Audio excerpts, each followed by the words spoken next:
Yeah, maybe move this way a bit, or just... Oh. There we go. Nice. Okay then. Welcome everyone. I'm the I don't know how many streamer that you'll be seeing today. And I'm Japanese May James. And every year I like to do either a mystery, a nice little visual novel, or something that most people wouldn't really play very much. This is pretty much all three of those things, or at least two of those things. And it's very suited to Halloween. Just going to warn you, there's some scary stuff and lots of death. But that's just the way you like it, isn't it? Oh yeah, totally. So, I believe you actually showed me this one time. I think it was just like the first mystery or whatever. Something like that. This was created by Return of the Obra Dinn was created by Lucas Pope, who is much more well known for creating Papers, Please. Right then, time to solve some mysteries in the name of the most noble cause of all: insurance payouts. The good ship Obra Dinn lost at sea in 1803, captained by Robert Witterell with a crew of 51 men and 9 passengers. It was just found several years later after going missing, along with all of its crew. Because nothing can ever go right at sea, can it? I mean, it's the safest place in the world, the sea. I mean, if it's not the seasick, it's the hurricanes and the sea monsters and the birds. I swear, they tell us the sea monsters are only for decoration on the map. That is a flat-out lie. Ugh. This is why you need to perform your daily sacrifices to Poseidon. And someone's just died of the egg.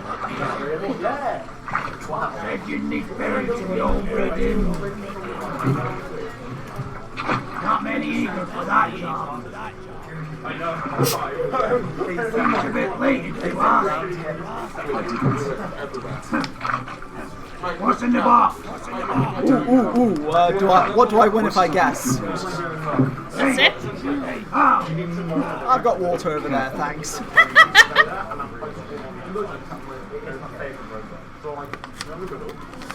Right then, we're playing has an insurance inspector dude, and the gender of our player character is random each time, male or female. Here we are, the Obra Dinn. Stunning, isn't it? Don't you just love the graphics on this? It definitely looks like something you'd see out of a sketchbook. Yeah. Yeah, the graphics are... I struggled with the graphics when I first played this, but now... it doesn't feel like an eyesore or anything, does it? No, I'm quite used to it now, and I love it now. It's actually really cool. It's very stylized like this. It's good at setting the mood, but looks like we found a corpse. And he degenerated into a skeleton already. Damn, that must have been some plague. Well, it's been a few years. So this ship has been out at sea for a few years with a dead crew. Damn. Looks like we've got a complainer down there. Let's go see him. Not like we can do anything else. The rest of the ship is locked up tight.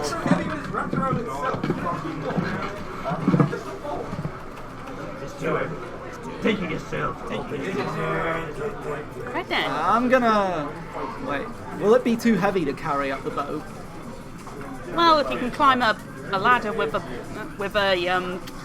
big heavy suitcase, then be my guess. But it might be easier to just take out the contents. Yeah. I was just asking, in-game, can you actually take it up the boat with you? No.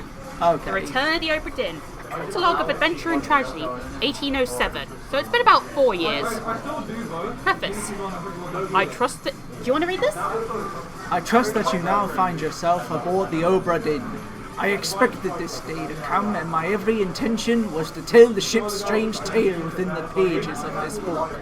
Regrettably, failing health has allowed me to produce only the basic outline that follows. Your presence on the Obra Dinn is critical.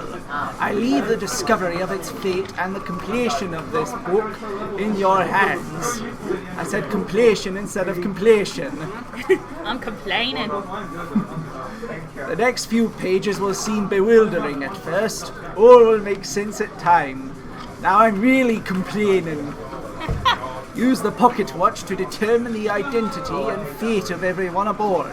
Complete each chapter accurately and return the book by guaranteed post to the French Office of Affairs in Morocco, or there will be hell to pay. That's in Africa. The bargain chapter will remain unknown to you. I possess the details within, but have elected to keep them private for now. Henry Evans, Mrs. Okay, you can jump to any chapter or thingy-mabob from the table of contents. You can also press Y to return to this page whenever. And here's what we got. The journey, which is kind of useless. There's a map of the ship from the cargo hold on the bottom floor to the all-up deck, to the gun deck, and where we are, the main deck. That gets helpful as you go on. And these two are very useful. There's a list of names and their positions and country of origin. And would you look at that? Number 8 is Henry Evans, the ship's surgeon from England. So we actually know the fate of one person. We just don't know which of these people he is. This is the most useful tool in your inventory. If you highlight people, you can attempt to, well, you'll see in a minute, but there's 3 pictures. Yeah, I remember you had to, look for some sort of clue to determine the identity. Yep, you don't know who all these people are.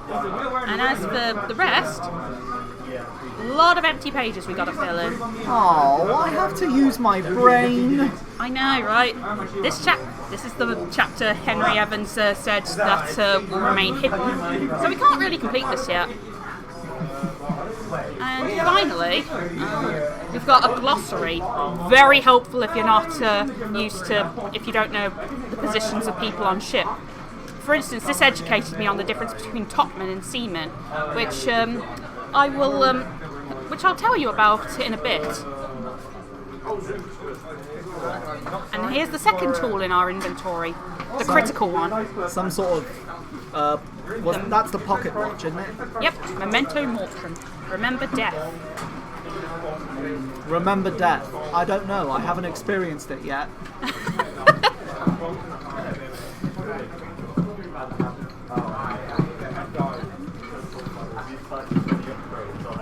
Now then, now that we got this pocket watch, we can actually start investigating.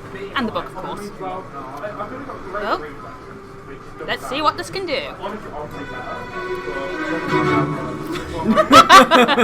But yeah, let's for real this time. I like the hands. I can't see the numbers though. What a piece of crap. Open the door! Let's me break it down into more than those shells! All this for a bunch of seashells?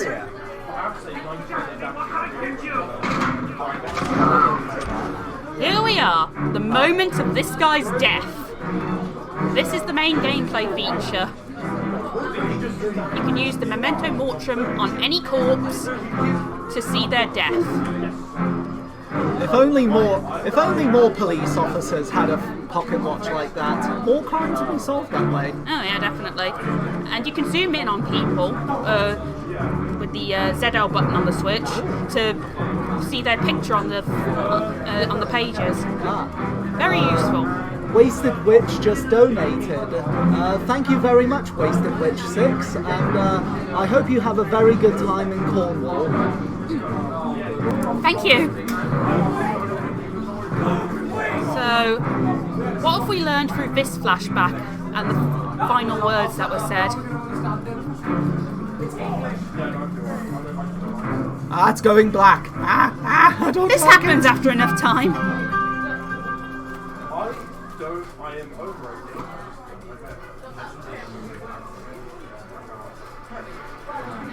Yeah, you'll be seeing this book a lot. I've never been too big on reading lately anyway. So we have the murder weapon. Now all we have to figure out is where it happened and did Colonel Mustard have anything to do with it? Well, we don't know who this person is yet, but we do know what happened to him. That's usually pretty straightforward. He probably likes mustard. And we can actually figure out who it was based on the conversation. The captain, Robert Witterell. If we go here, we can identify our culprit. This person's face is no longer blurred, which means they can now be identified. You can use the book and the pocket watch to gather enough information to deduce their identity.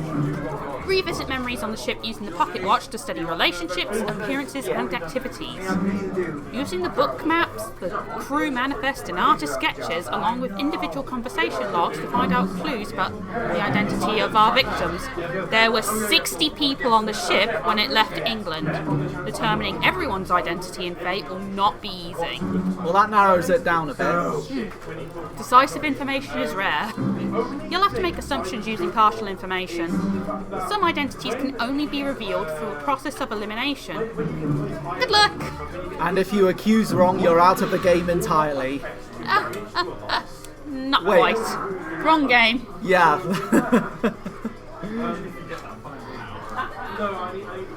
Yeah. Once you've got a death in, you can actually revisit the death at any time by revisiting the corpse, but you can see where it happened on the map, see which crew members were present at the time, and listen to and see the last words. The X button mark, no, not X button, but the X mark that you can't really see thanks to the live stream, denotes who's talking. I mean, denotes the victim, I mean. Yeah. But anyways, once that's happened, you can leave through the door. I don't remember that being there before. And now the door's open because we saw this guy's death. So we can investigate the other deaths around here. 2 corpses in here. Nice. This dude had a hat. Oh, I knew I shouldn't have drank before I came out here. Must be these saucy ones.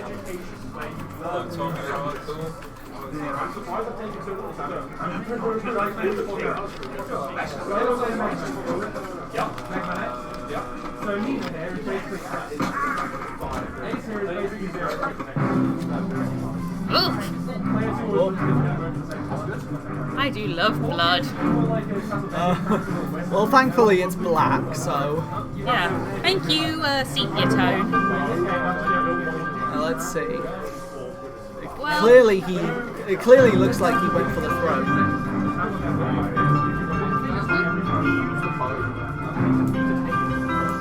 now this guy, who's jumping down from here, that actually tells us something about him. Uniforms are a big part of how you deduce crew members' identities. And this guy doesn't really have much of a uniform. He's either a seaman or a topman. But there's a critical difference between the seamen and the topmen. Do you know what it is? One's on top and one's swimming. Sorry. The seamen do general grunt work, and whilst top men do that, a little bit of that too, but their main job is to climb about on the mast and the ropes and such. So judging by this guy's athletics, he's a topman, no doubt. This person's face appears blurred through the book, which means we don't have sufficient information to determine their identity. Trying to name them while their face is blurred would be unproductive. Carry on and pay attention. Faces will become unblurred when the information necessary to identify them has been revealed in some way. Now, what am I going to type take a look at, even though I can't figure out this guy's identity? His rank, of course. You can say that he's an unknown topman, which can be pretty helpful. There's only a limited number of each position, after all.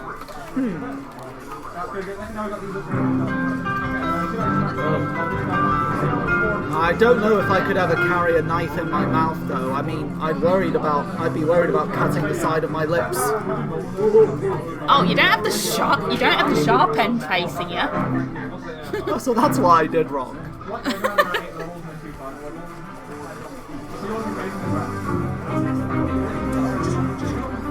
Okay. We currently have no clue who he is. He's either a seaman or a topman, but we can say for sure he was knifed to death by Captain Robert Witterell.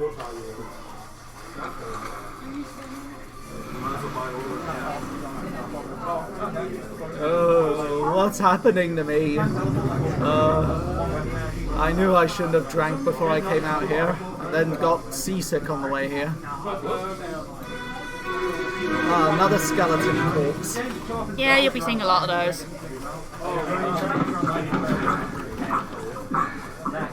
Ooh, choky. Oh. Ooh. So you managed to stab Captain Witterell before getting clubbed. Smacked him in the head with a stick. Yeah, that's the stick that this guy was trying to use against him earlier. Sticks can be dangerous, you know. So the choking sound must have been this guy.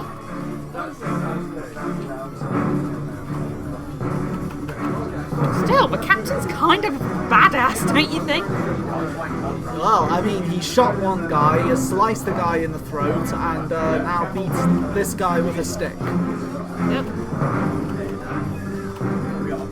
Never underestimate the power of sticks. Yeah, definitely. Especially when swung by this guy. And to top it all off, he's not even wearing a shirt. Yeah, I was going to say, like, was he shirtless? Everything's going black. Oh, it's too much. Too much. I'm sure at least one viewer's saying that. Yeah.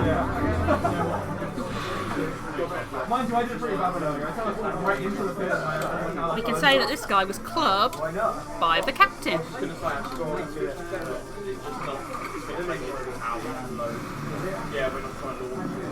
Now then.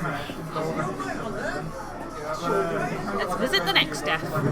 Now that we've done those two guys' deaths, this door's opened up. Who do you think this will be? Best guess. Henry Evans. I was going to say the ship clan, but all right.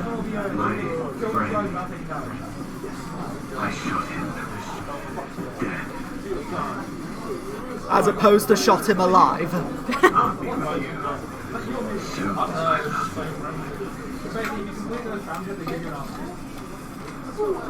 Please forgive me.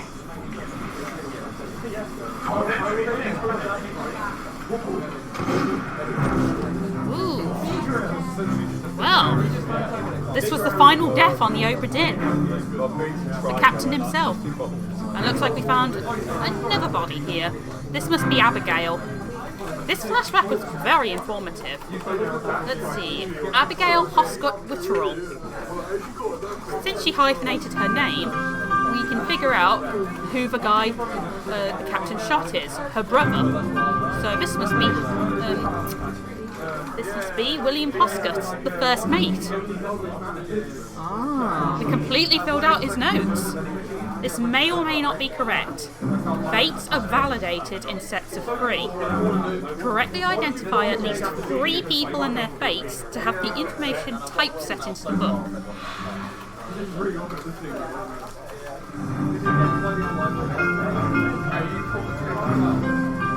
So this was most informative.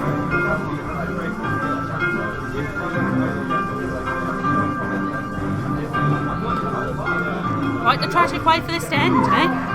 Yeah. Well, game's over. Let's go home.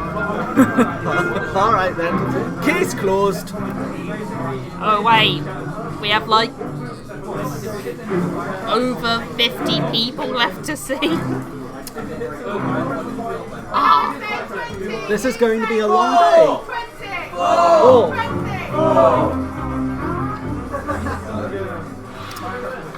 well, I've only just noticed what was going on and I missed out on the fun.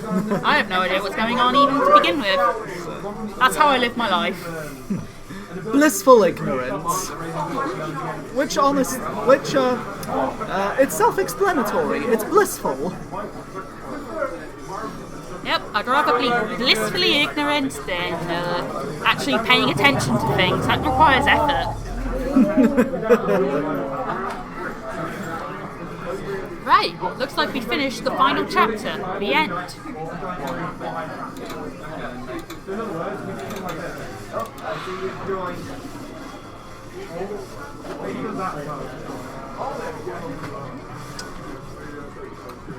Of course, her corpse would still be here. So we have to figure out how she died now. Yep. Here's where it gets interesting.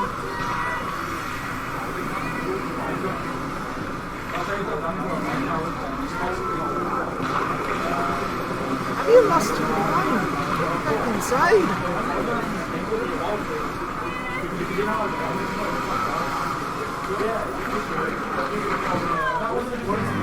Oof. What fell on her? Oh.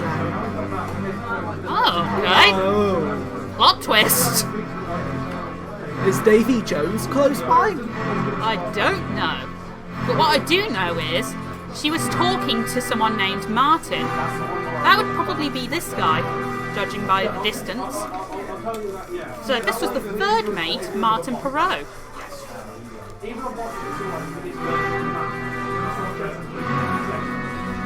But these two fighting this Kraken. We've got... Oh, this guy being dragged off by the Kraken. Figuring out who this guy is actually pretty simple. What's he holding? The wheel. Yeah, and who would hold the wheel? The helmsman.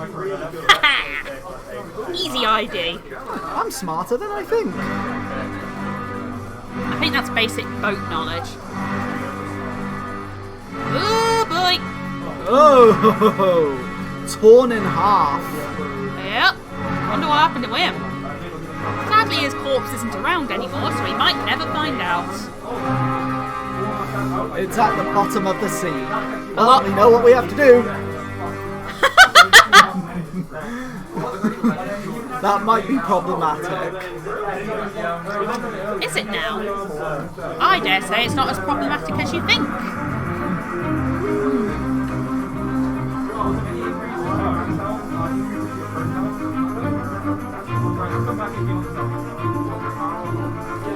Okay. This is an interesting case. Sorry. You can either say that she was clubbed by a beast or crushed by falling rigging. Both would be correct. Which would you say is the most accurate? I would say crushed. So, not clubbed by a beast. Oh, you know what? Yeah, that's actually...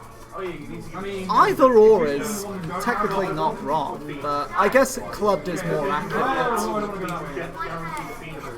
Here we go! 3 fates correct.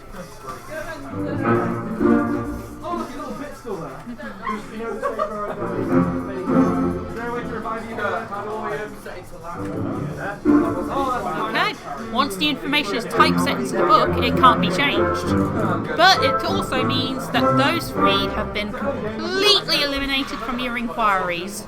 And I just saw the 3 lines appear on that, around that skull. Yeah, it's more or less like, you know, like a tally, you could say. What's the name of this game, Kate? Return of the Obra Dinn. And that's one of the reasons I'm playing it. It's brilliant. I mean, look at this. Return of the Obra Dinn. It's something you gotta just think of our style, kind of like Mad World. Oop. Turns out, if you find a corpse in a flashback, you can travel to it. Travel to the core. What you? With the magic smoke. We're actually going to go down to the bottom of the sea now. No need. Oh, okay. We see where it was at When the we time. yeah. Right. With the power of magic death smoke. Not the other kind of smoke, you know? Oh, I was gonna say, otherwise, So not only were we drunk, but we were smoking on the way here. Yep. Ooh! God damn. Now this guy... He's got very distinctive tattoos. Exactly, and those can actually be used to identify him if you know a few things. These are tattoos. Don't take it from me, take it from someone else. So take it from whoever made this game. But apparently, those tattoos are from New Guinea, and we have only one New Guinean person on board. So this is Marba Topman. Ah.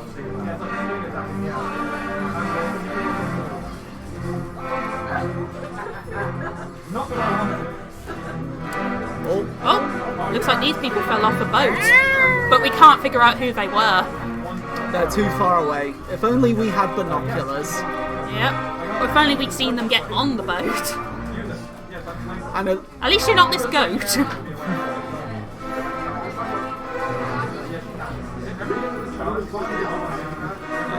were they goat smuggling? Wouldn't surprise me. What live streams can we expect from you? Super Metroid. Let me know if you wanna. Let me know what you think of this if you end up seeing it. I might not see it live, but you can guarantee that when it's finished, I'll find it on Twitch, upload it to YouTube. Thank you. No problem. Take care, man. I think we know what fate he ended up Got with. torn apart. Heck yeah, by a terrible beast. Oh my god, it's freaking out. What's happening? What's happening?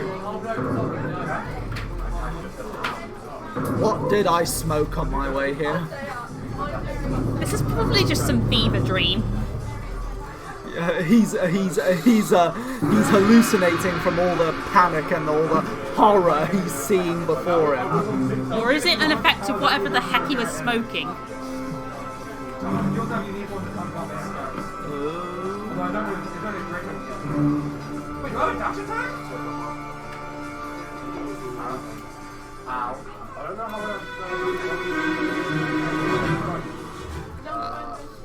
It could just be the way I was looking at the corpse, but was it naked? No. It was probably just my dirty imagination then. Yep.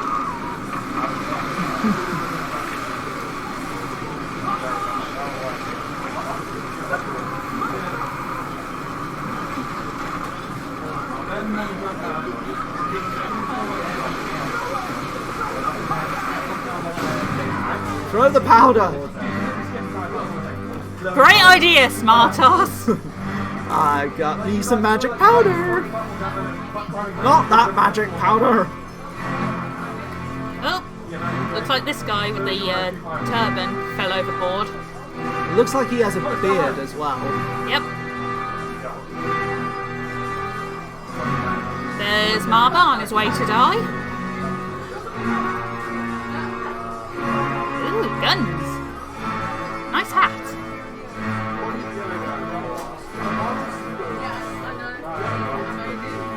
Is that another door I'm seeing?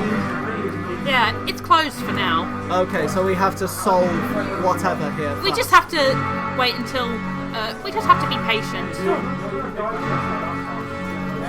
I could barely see that. That's the effect of black and white. It looks glorious, don't you think? It's like a dude flew into the sun. Was it something great? Oh, it's this guy. The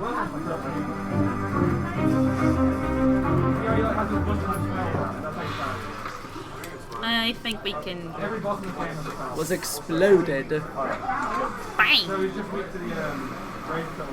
Was exploded. Was blasted by an explosion. I know, but just the way they said it before, was exploded. How do you think that would work exactly? Did they self-combust or something? Maybe they ate the powder? Hey look! This little area is now available to us. I'm just worried. I'm just thinking about how the wording of that works exactly. Just like was exploded. Maybe I'm thinking too hard about it. Welcome to the gun deck. And someone got crushed by a cannon. That's surprisingly accurate.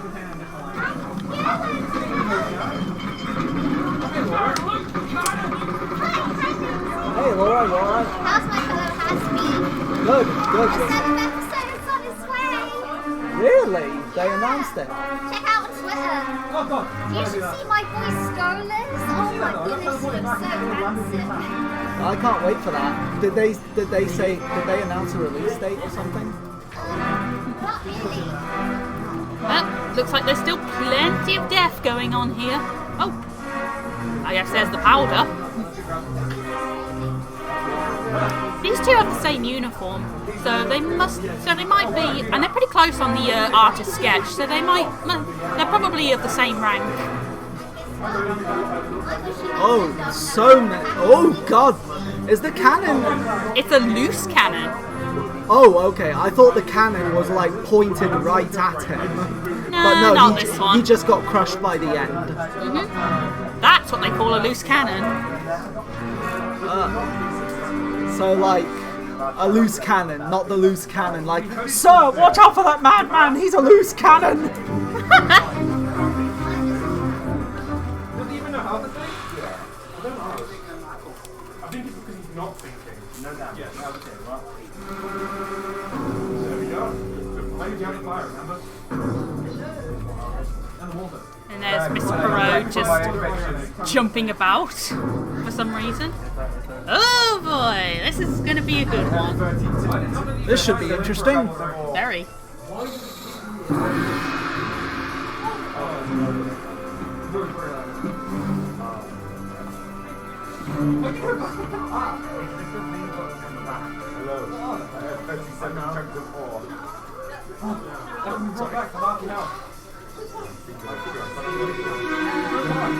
What do you think the cause of death will be this time?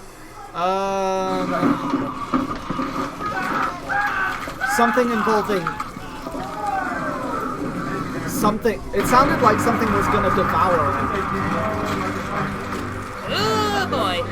You may not be able to see it, in fact, nobody can see it, but 2 people actually died here. Wait, was that a cannon? Yep. This presents an interesting quandary. This guy lit the fuse to that cannon. However, the Kraken was the one that aimed it. Who then would you say is at fault? Well, I'm going to guess like Either or is true, really. The guy lit the fuse, but he was probably doing it while the cannon was aimed outside. The Kraken probably just moved it, and that's what caused the cannon to like blast that way. Okay, so you are allowed to blame either of them. I mean, the guy with the torch, it wasn't intentional, I'm guessing. No. Unintentional murder. Would you say that's worse than intentional murder? Probably not, but it's the same thing. But it's all the same to the folks over at the East India Company. I mean, they both. Either way, his estate would be posthumously fined for it if he was found guilty. Oops, not shot with a gun. Shot with a. Blasted by a. So we're gonna say it was the Kraken. Yeah, let's go with that. I mean, most insurance investigators would try to blame someone so that they can fine them. How exactly can you fine a giant Kraken? Exactly. Take away one of its tentacles? Sell it to a nice restaurant? I mean, then again, it would grow the. It would. It would probably be able to grow the tentacle back if you took it away. Business proposition. We need a giant squid. Maybe 2. We'd be able to open the best calamari restaurant in all of Italy. The world. Even better.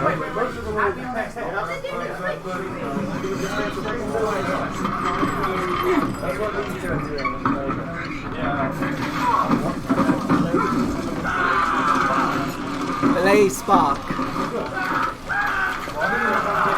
It sounds like the ship's gunner was present, though we can't say for sure who it was. The ship's gunner would be responsible for military operations and stuff like that. Yeah.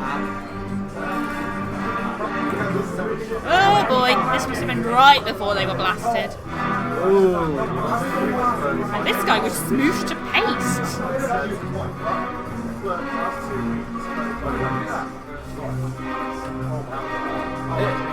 It genuinely makes me curious, like, while the Kraken is just like reaching all over the ship with its tentacles, like, it must have very good coordination, because how else would it be able to see what it's doing? Hard to say. I suppose the Kraken is one of the mysteries that never gets solved here.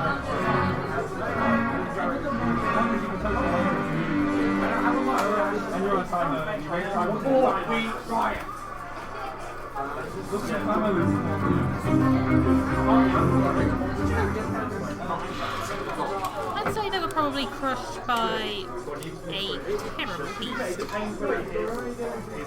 Blame it all on the Kraken, why don't ya? Oh, convenient scapegoat. Where's the door? Let's step into the light. More into the darkness. Oh, we're going to that place, are we? Yeah, this is definitely the other place. But now, we've got 2 routes available to us. We could go through that door, back there, or we could take a look through these doors. Except for that one. That looks like it's locked. Why else would there be an X on it? Oh, I see blood splatter. And a knife. And we have a skeleton. Hello, Mr. Bonejangles version 13. No, you're cut. Don't leave me. Bear up, son. I'll stay with you. Tell Pete's mother that. Tried my best. Aye. To pull him back to safety. You tell her yourself. Brennan, bring the sergeant's kids. Oh, this is an informative one. This guy said he wanted to save Pete. Well, if you remember, he was there trying to save this guy earlier. So this was Pete. Or Peter. Peter Milroy, the midshipman. Which means this guy is likely also a midshipman. And this guy wearing the same uniform is probably also a midshipman. That would be all 3 midshipmen here. Seen the new Mortal Kombat movie? No, I have. It's pretty good. In addition, I mean, it's not the best. see how he's listening out? That means he was listening. This must be, since he was listening, this must be Brennan. Dude, there wasn't really no question. You just saw that and was like, yeah, I mean, yeah, it does seem like a very powerful way. It is. Especially like, 3 more fates have been correct. you're on the 3. You've played this game a lot, haven't you? Yeah. I've had to learn how to figure it out by myself. You're better than me. I don't know how I'd fare in mystery games like this. To be fair, this took me several goes to get good at it. So does anything happen if you get a fate wrong? No, it's just not typeset into the book, which in itself can be a clue. And there's actually multiple endings depending on how many fates you solve before you leave the ship. Okay. So you get like the best ending if you solve all the fates. Yep. And it's the only way you'll get to see the final chapter, the bargain. So like, without spoiling anything, what's the difference between all the endings? Let's see. If you've only solved very few fates, Henry, a letter sent to you telling you how Henry Evans died of disappointment. Died disappointed. If you solve some fates, Mr. Evans dies, but says he understands that it's a difficult, that it was very difficult. And if you solve all of the fates that you possibly can by that point, he'll send you what you need to complete the final chapter, and die very thankful and content. Okay. So this unknown midshipman, judging by the knife we found earlier, he was probably knifed.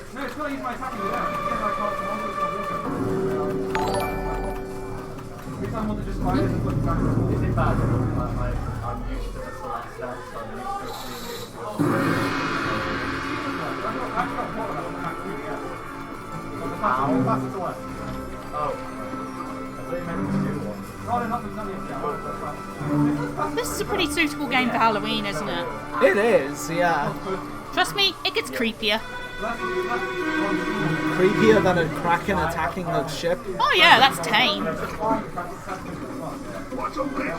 I'm somewhat morbidly curious now. Ooh. Okay, so this guy had a gun. I think we can assume, yeah. This guy and this guy. Judging by this guy's hat, he was probably an officer. Same as these guys. And there's a third one.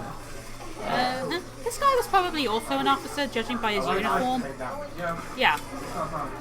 Officers are basically people who run the ship and their mates. And the artist. Yeah, so this guy was probably an officer. As was this guy, probably. He's wearing a top hat, though. Yeah, but he was still somewhat uniformed. This guy too, really, was probably, judging by his outfit, either a passenger or Or an officer. Yeah. His hat's not as fancy as ours. The fanciest hats go to the captain and his mates. You're not in the club. Quite the death. Oh, blood. Surprised he hasn't passed out already.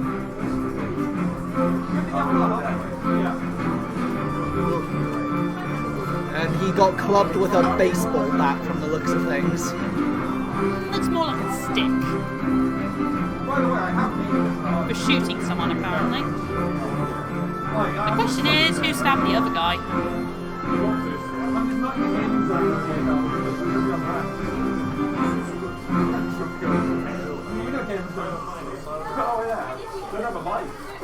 Alright, so.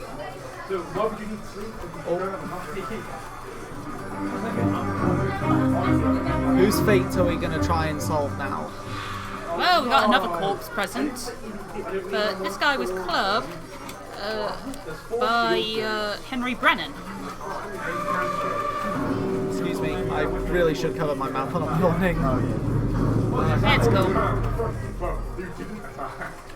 I had a filling supper, but maybe I should start drinking some Lucasade in a bit. Or you could have an afternoon nap. Solves my problems every time. It's probably a bit too late for that now. Evening nap. I don't want to fall asleep before I complete all my games.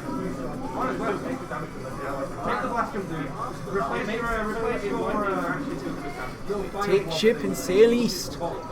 Trade wretched fish and shells. Fish and shells for gold.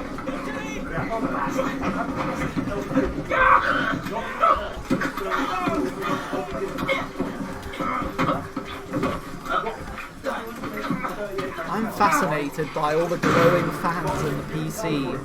Yep. I'm very easy to amuse. Okay, so apparently, the dude with the hat, these two were talking about possible mutiny. Or Looks like he got his face blown off, literally. Yeah, with a little shotgun. And this dude shot him because this guy found out about the attempted mutiny, and I think the hat dude stabbed him. Oh, we got Brennan up here. Wonder what these dudes are doing. This guy looks like he could work for the mafia. He's the first mate. Oh!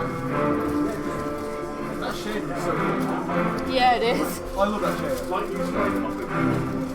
Looks like we've got... This really does seem like something you'd find in the mafia. And we got another corpse to uncover. Boss fight time. Oh yeah,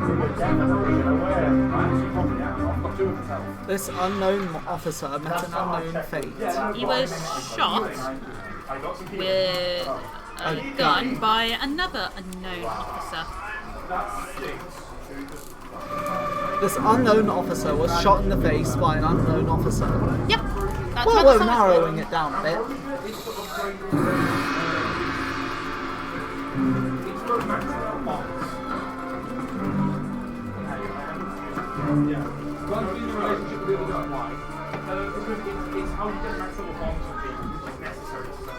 Hey, what's that shining in the distance?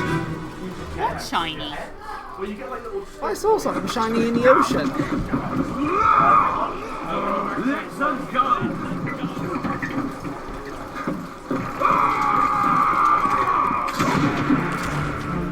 Damn. This lady is awesome.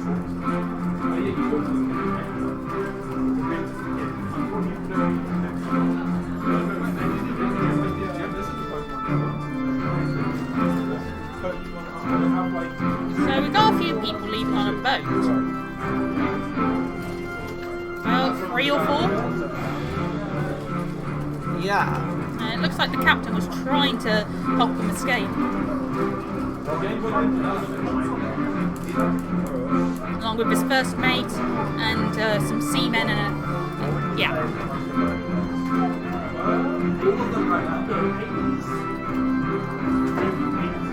Blood is pretty.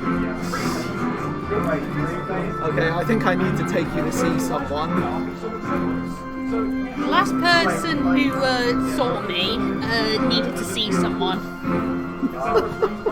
Jesus Christ. Oh boy. Anyway, what's the fate of this person then? They were shot by someone. They don't look like a woman who doesn't look official, so I'm assuming she's probably a passenger. In fact, the only women on the ship were passengers. But why would I not go after you? Let's see. And if you do a call against him, he goes, oh, why have you done this to me? You betrayed me.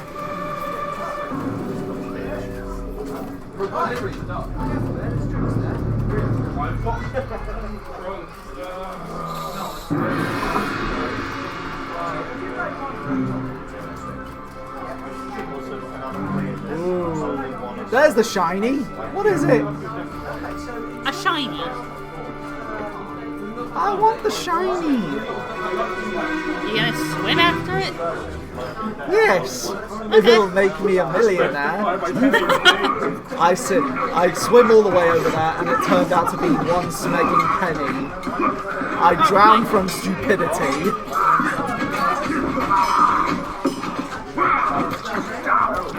Okay, so this person was apparently Paul. Right in the heart. Yep, killed with a sword. So this guy was apparently Paul, if the dialogue's any indication. There he is, the first mate steward. So these guys with similar uniforms must also be stewards. Yeah, exactly. I would have killed myself. That's good to know. Okay, this lady has a wedding ring. So she's married. Apparently so. There are only a few there are only a few female passengers. This is a deduction rating. A higher rating means it will be more difficult to deduce this person's identity. Focus on the easily deduced identities first and leave the more difficult ones for later. So we know she's married, so she's got to have the same last name as someone else. Or there's Miss Jane Bird, who is a miss, so that means Jane Bird is not married, and we know that we know she's probably not promotion, and we've already eliminated the captain's wife from inquiries, so this lady is obviously Emily Jackson.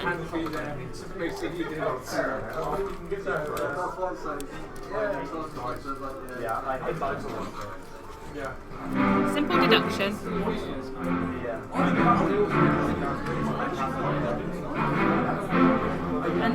And this lady, by process of elimination, is Jane Bird. So that's all the women taken care of? Well, yeah, more or less, aside from the one promotion woman. But since promotion names are very beyond me, I'll have to wait on that one.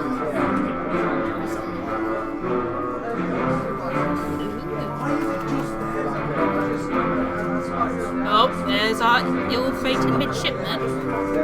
And... oof. Blood. Ooh. Something happened here. Yeah. I mean, I think he's missing an arm.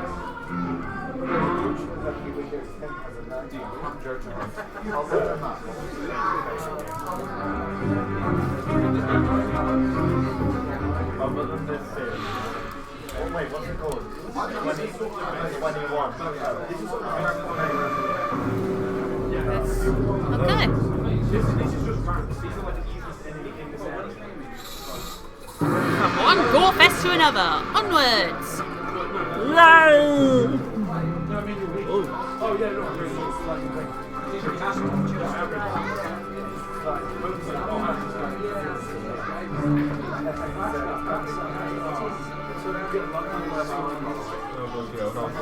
At least he died comfortable.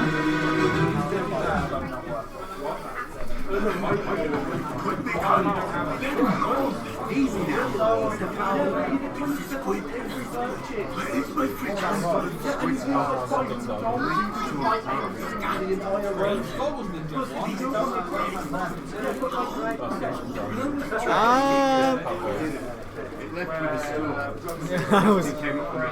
So, whenever you see storms, know that a giant kraken will be nearby. Among other things.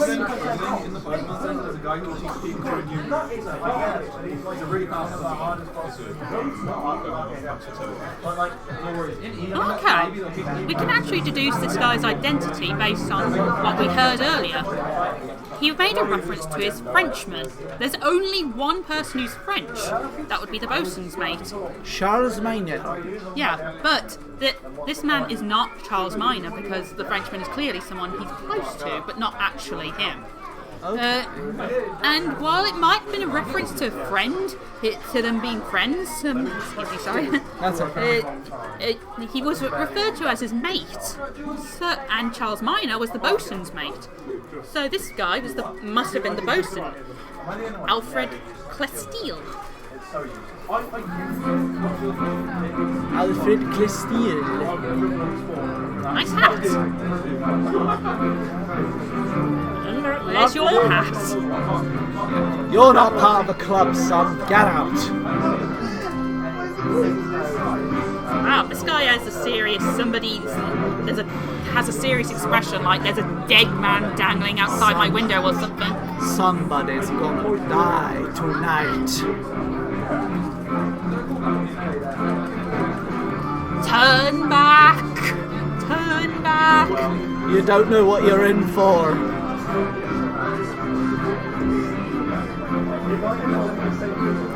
So how are you finding... Do I smell bacon? I think you do. I got distracted anyway, you were saying? Oh, so how are you finding this game so far, James?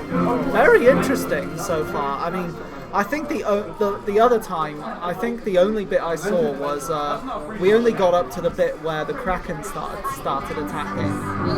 So there's a bunch of other stuff going on now. There's a lot of stuff. It's a story of adventure, horrors, betrayal, and all sorts of things. And scurvy. Oh yeah, definitely. So this guy, the bosun, was torn apart by a terrible beast. If you want to know what the bosun is, do you want to know? I think he oversees a lot of general crew operations according to the glossary. Ah, okay. Yeah.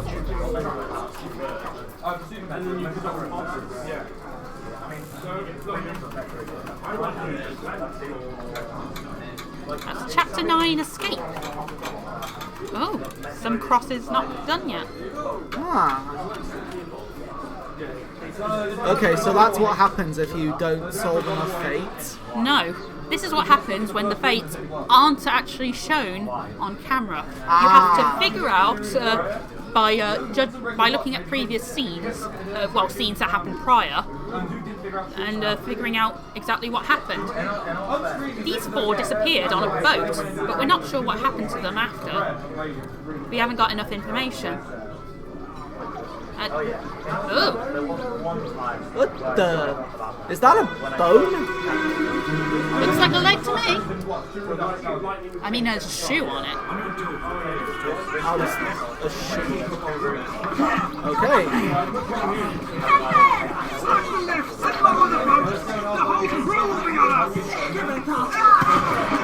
Ooh! This guy has a very distinctive tattoo, if you look. That's something you want to bear in mind.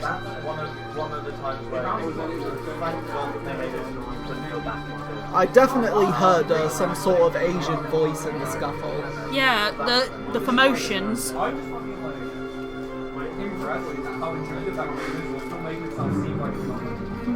Wow, the helmsman does not have much luck, does he? No, he doesn't. I mean, this is the only other scene he appears in. So what do you think is happening here? Looks like they're bringing in some sort of refugees or something? Or something is right. These are the Formosians that they're dealing with. The Flamosians? Yeah, apparently the ship was carrying 4 people from 4 Formosians.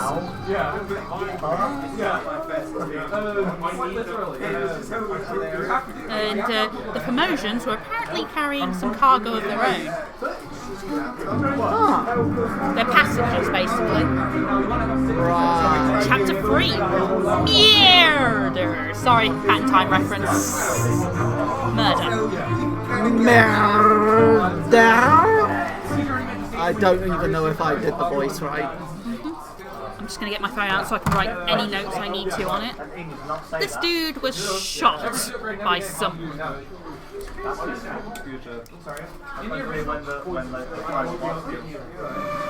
So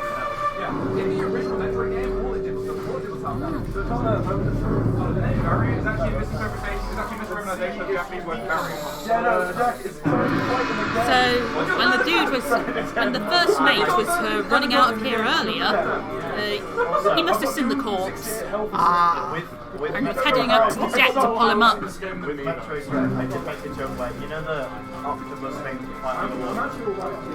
When give me the last boat happened. Hey, stop circling the mast and show me what's going on. There's a technique in the glitches called the pseudo waist beam, where you slide jump, or somersault with a charge beam into the corner of a wall, and clip your cannon to the wall. You can fire a shot through the wall. And you know how right next to this room there's that little alien block which can blow over the beam. If you fire a charge shot out, you can destroy it. You have been found guilty by self-confession on the murder of Nuncio Pasquale. On the man. Oh, I own that game. I haven't played it in a while. As captain of this ship, and by the authority of the East India Company, and thus of the Crown of England, I sentence you to death by firing line. Oh, they have firing squads at sea. A makeshift one. Huh. By the way, this death is the only one that's considered lawful, you know, aside from accidental and natural ones. And the fatal shot came from Brennan. Okay, so we have a lot of information to go off of on this one. He mentioned the gunner, Mr. Wolf, and had him execute the firing line. Well, this guy's obviously the one who took charge of the firing line. So, this is the gunner, Christian Wolf. In addition,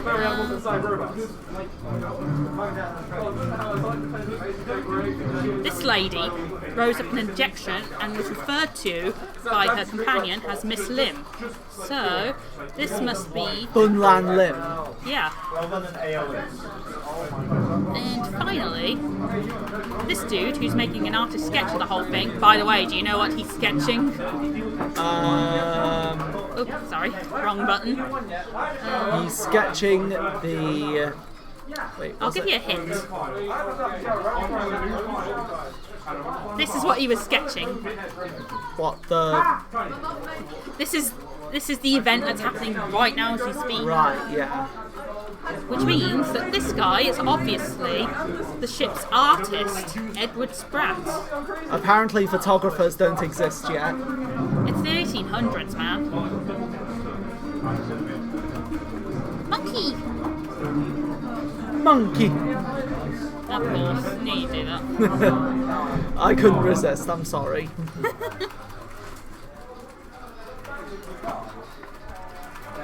It's important to note the Formotians don't actually speak English, which means that they needed the Chinese to interpret. I mean, Miss Lim seemed to say captain just fine earlier. Oh yeah, obviously. But she can't speak much English, not enough to be... Okay, so yeah, she's not fluent. No, none of them are. And we know, thanks to the trial, that this man is Hoxing Lao. 3 more fates correct.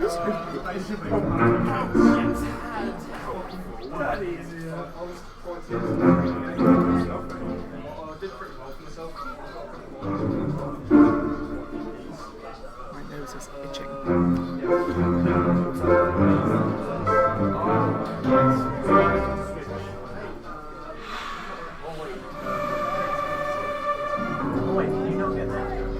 Oh, hey Laura, do you mind passing that little grey bag over to me? Yes. I guess this man, this little wrapped bundle, Actually, must be the victim from the case that Thank you. Hoxing Lao was executed for, Nunzio Pasqua. I probably should have just asked you for one of these bottles. Would have made things easier. No, it's my fault. I should have made it simpler. Okay, let's see what this murder's all about.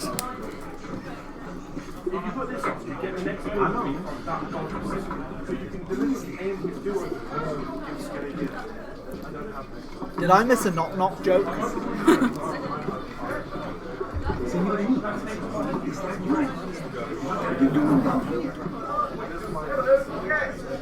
Nichols.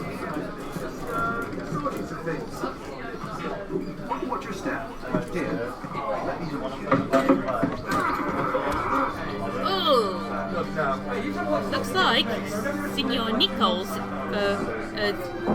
was the one who murdered Nunzio Pasqua, or Hoxing Lao, who was unconscious at the time, was framed for it. Ooh, shiny. Very interesting. What's so special about the shiny? What do you think it looks like? Some sort of diamond? No. It's a she. She. I can't bloody say it. Seashell. Yeah. Okay. Was that what we saw out at sea earlier? Who knows? Okay, so this dude is obviously Nunzio Pasqua, if I can find him.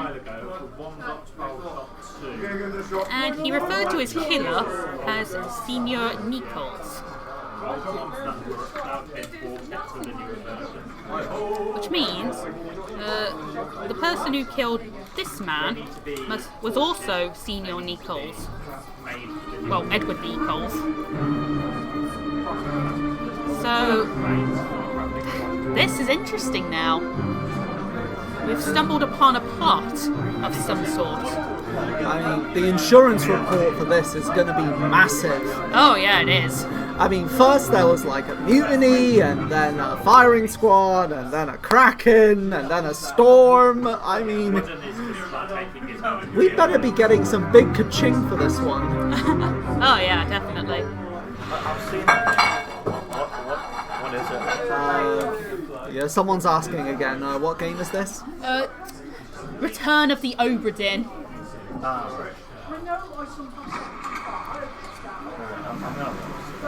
Okay then. So it seems that Edward Nichols, the second mate, was responsible for some sort of mutiny and kidnapped the Formosians and took their treasure. So as to how that ended, I can't tell you yet. Ah, we've solved all the fates in this chapter from the looks of things. Yep. Mostly. Wait, what's the watch? It's to investigate dead bodies and how they died. For insurance purposes. Okay then. We still have one more area that we unlocked earlier. Before we got massively side thingy-mabobbed. Sidetracked. Sidetracked, that's it. It's okay, I can't think either. I don't think in general. My thinking parts hurt.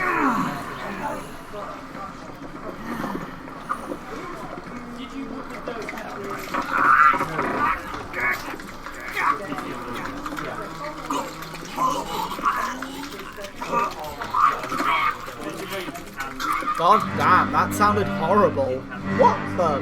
This is the artist Edward Spratt, and he was the first victim to the Kraken.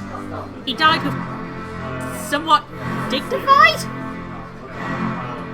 No, he did not. Sure, let's go with that. Okay, any scene where people are sleeping inside their hammocks is actually a great chance for information. For instance, number 36 has a saber. So let's just say that he has and these two, one of them was number 41. So wait, is it basically like time is paused during a murder? So it's probably this guy who's number 41. Ah. Oh yes, sort of. It Whaley, kind of like takes you back to the point of when they were murdered. Whaley, the topman. And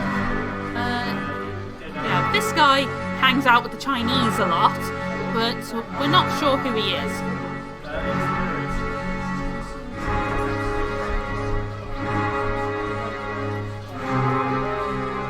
Everything's going black again. No! Oh, and thank you for your comments, Stream Elements. It's just thanking us. It's just thanking Bren12009 for following us. Oh, okay, cool. I'm new to this, can't you tell? Well, we've done this we only do this sort of thing once a year, so we're not used to paying attention to chat and streaming. Yeah. These two seem to be close. Yeah. Surprisingly enough, playing a game and paying attention to the chat is harder than you think. Didn't mean to press the A button I wanted to take a closer look, but... Do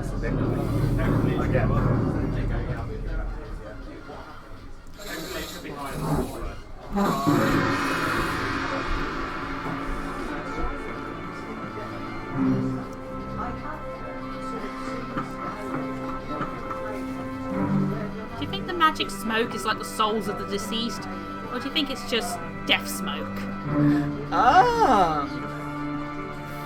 Creating an illusion. I don't know. I think the first option kind of makes sense in a way. Or it could just be like, because magic smoke, bitch, whatever. Thought I forget. You killed my brother. What? That was an accident.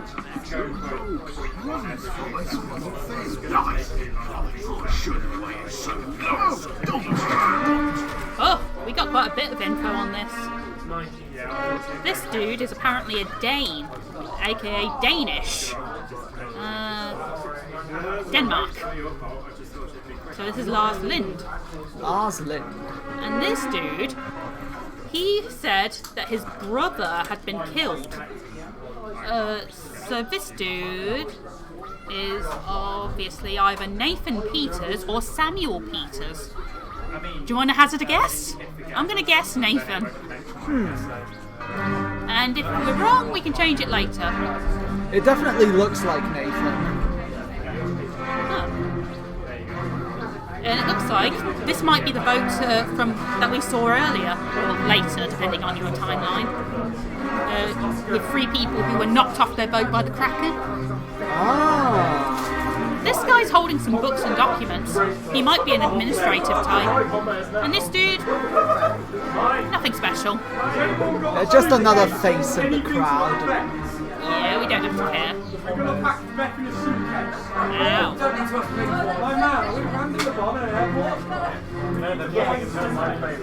So yeah.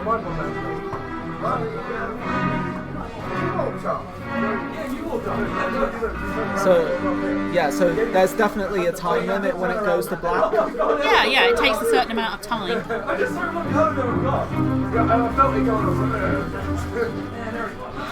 Let's say that this is that his killer was Nathan rather than Samuel for now. Okay. Oh, looks like we were right. That's Nathan Peters then. Okay. We're going to be done soon. Oh, you looking the stream as well? Yeah. I'm going to be streaming Marvel's Fury. Oh, nice.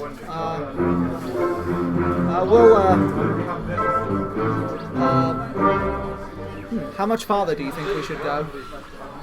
A little bit further, maybe. What time is it? Gone past 20 to 8.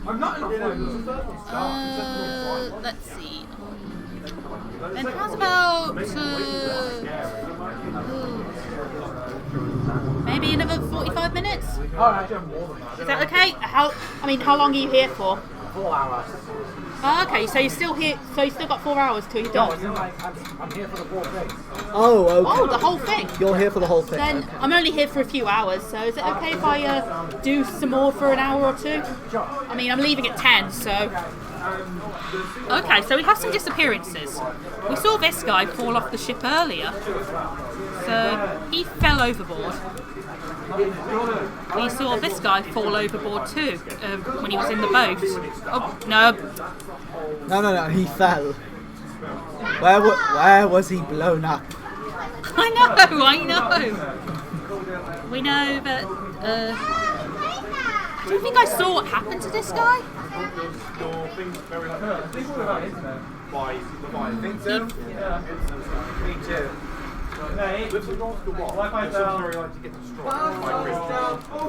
He was pulled up by the Kraken, so we can assume he was torn apart.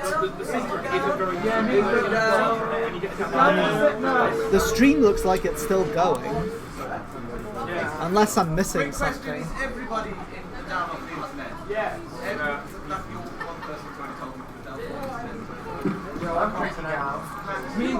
And we've also got this man who we don't know anything about.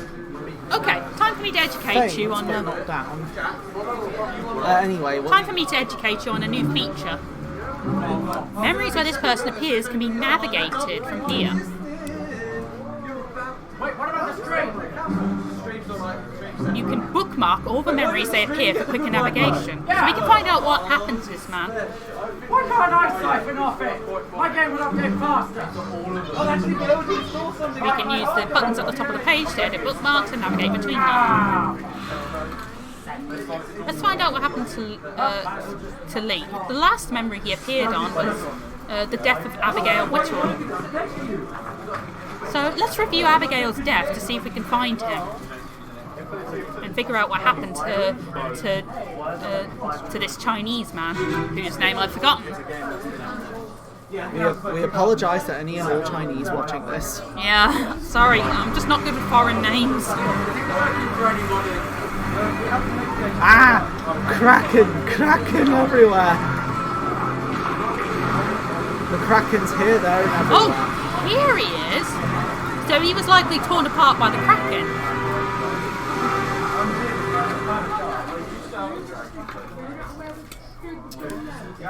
Will Davy Jones have anything to do with this at some point?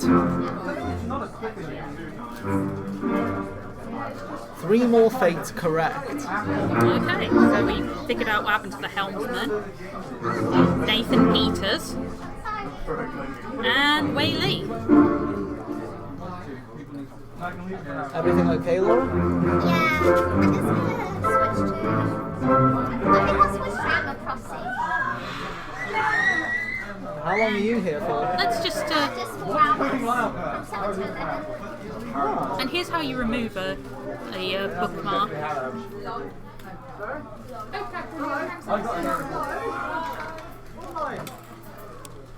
There we go. No more bookmarks. So yeah, you can go back to revisit memories anytime.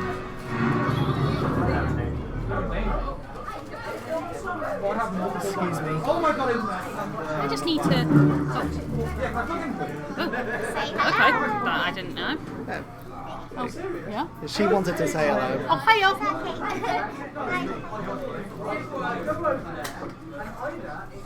Just wanted to quickly check 1 or 2 things. Nah. So what's this game about, Kate? This is Return of the Obra Dinn.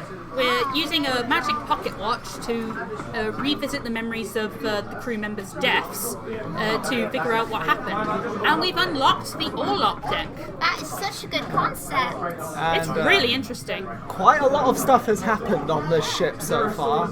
I mean, there was like mutiny against. Were there 2 different mutinies? Oh, yeah. 2 different. No, 3 different mutinies thus far, though one didn't really get off the ground. Alright. 3 different mutinies, a storm, a kraken. The insurance. Okay, do you want to see something tame or something really freaky? Like everything hasn't been freaky up until this point. Freakier. I'm morbidly curious. Let's go for it.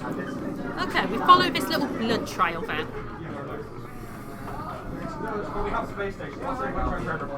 Some sort of flies. Yeah, flies tend to go around a corpse, which makes it easier to find them. Especially one corpse in particular.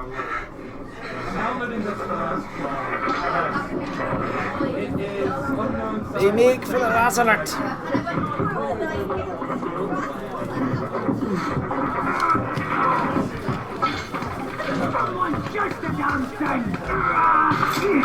Ooh! Looks like the bullet went through and shot him. But... Wait, what the? We'll get a closer look later. In a minute. Wait, I'm sorry. What? Did I seriously just see a giant spider? Yep. Oh, this dude is actually in the purser's office.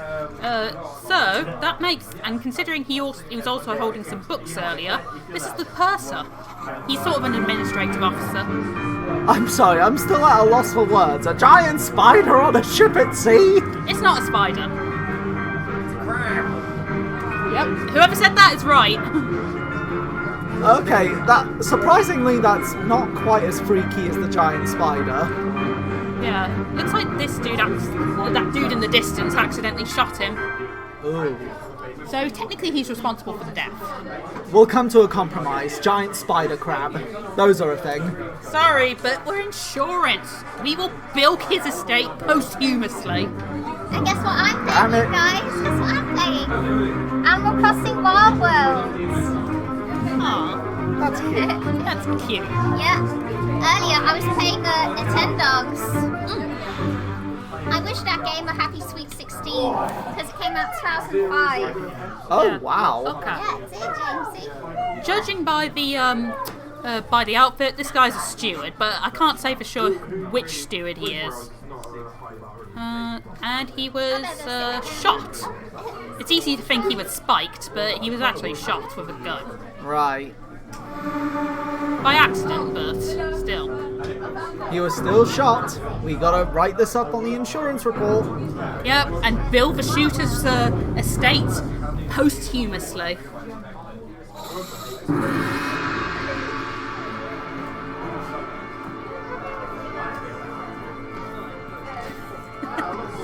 Insurance is fun.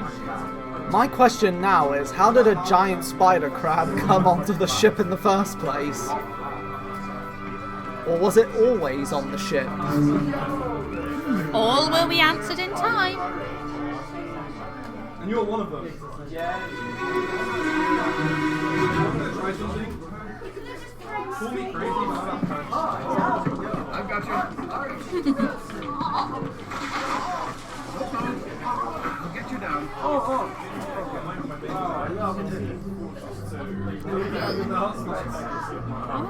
Oh, looks like he was spiked. Yep, this dude was spiked. Quite literally. Yep. I mean, not spiked as in drugged, spiked as in, well, literally spiked. What the? We'll get a better view of these guys in a minute, or in a few deaths. See, I told you it was a spider crab. It's a crab. Well, actually, they call these the fans. They have no official name, but fans like to call these crab riders. You'll understand why in a minute. Crab riders? Yeah, they have riders. Are Atlanteans in this game now? God only knows. These creatures are never really explained. Huh.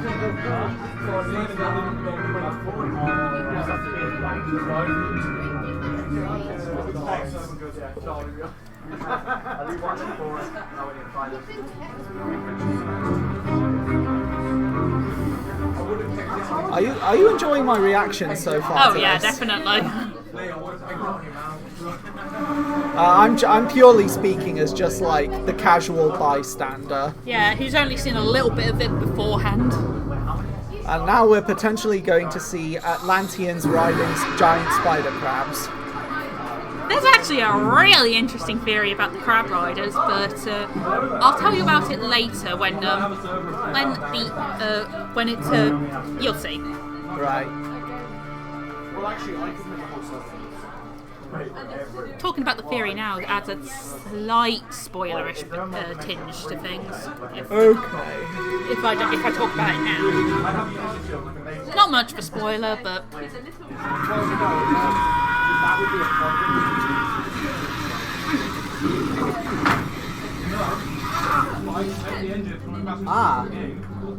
Nice to hear that, Albion J11. It's good to hear.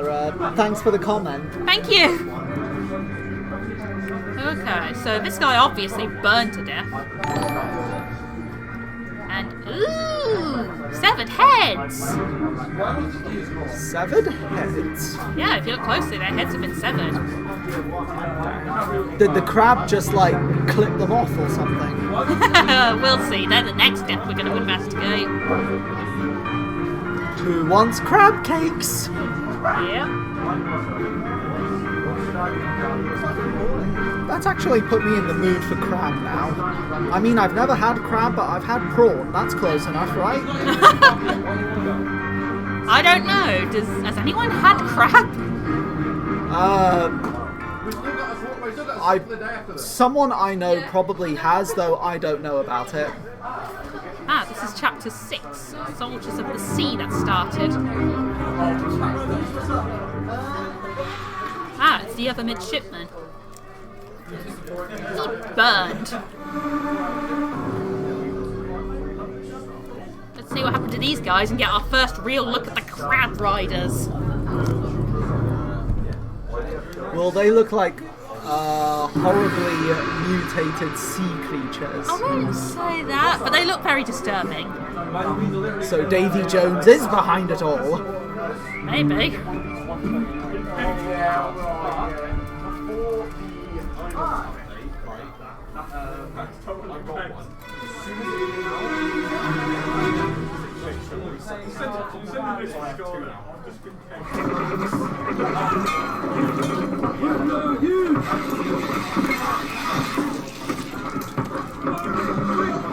Burn the crab! I imagine it must be difficult to set a crab on fire. I mean, Oh, time for our... if it came fresh out of the sea, it'd still have water on it, and is the shell... I suppose if you look at boil a this. crab... I suppose if you can boil a crab, the heat will still come through. I mean, look at this thing. It's looking behind it to shoot spikes at people, but its feet are facing this way. Oh? You weren't joking about the crab rider. Looks like it's got, like, spikes coming out of his shoulder. It's hard to say, really. These crab riders are creepy and fun. But, yeah, you can either say that they were strangled or decapitated, but,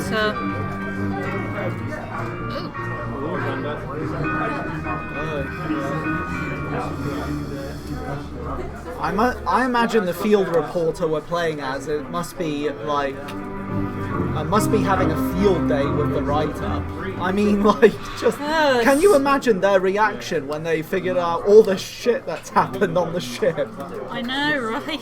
Thank God it's the 1800s and I still believe in horrifying beasts.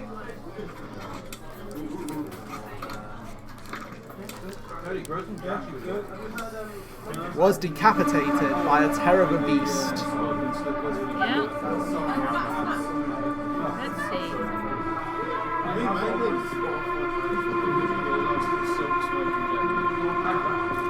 More crab riders? There's two. There's this one and the one downstairs.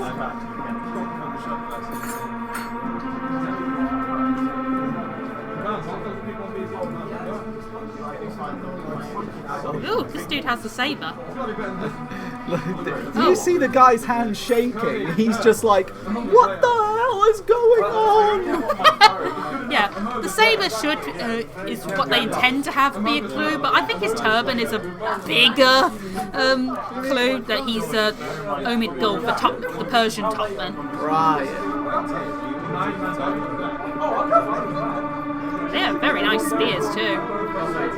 Yeah. Oops, wrong button, sorry. Cause of death? Spiked. You win a cookie. A gluten-filled cookie. I hate you. Hey, could be worse. I could have you running laps around the club holding a uranium-filled flag. You know what? Yeah. Well, I'd probably take the gluten-filled cookie over that. Although, then again, would the uranium give me superpowers? Probably, yeah, the ultimate superpower, cancer. Damn. Come on, boss. Get that. So this dude threw an axe at the crab riders. Nice effort, but really dumb. Depends how good of a shot he was. Not a very good shot. Well, let's see. Deflected with nice big pincers. Yeah.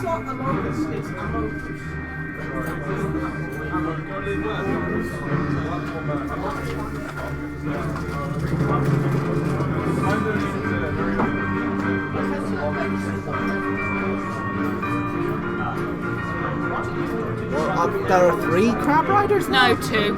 That's the one from downstairs. And this one's a different one.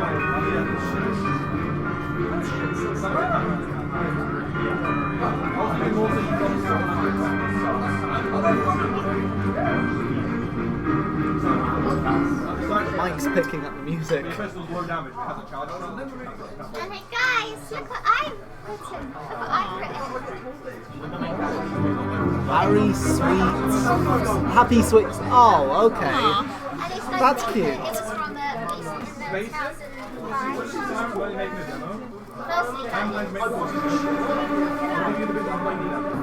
Looks like we have a few more corpses.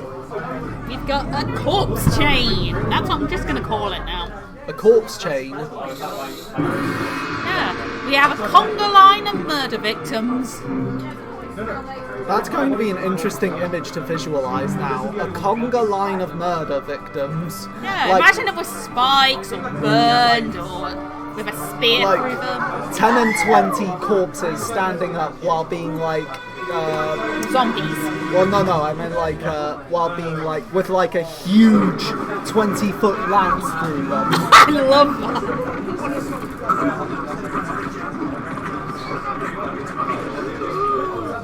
Oh.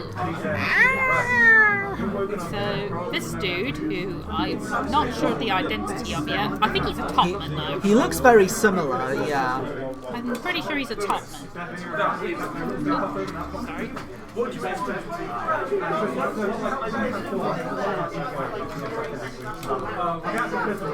This dude's probably a topman. Because I'm pretty sure he was probably climbing around up there.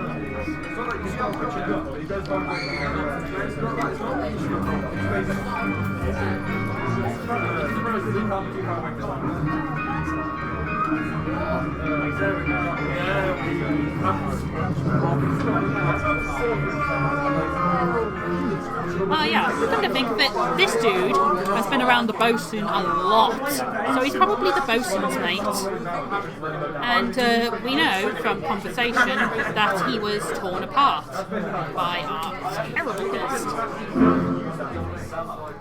Crab riders are classified as beasts. No, but the Kraken, well, yes, but the Kraken is as well. We'll come to a compromise. Crab riders are classified as beast people.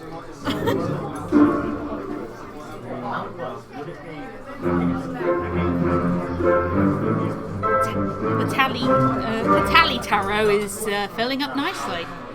That's what, 12 now? Or 15? I don't know. Not even half though. Yeah, because weren't there like 16? 60 people. No, 60. that's what I meant. 60. 60.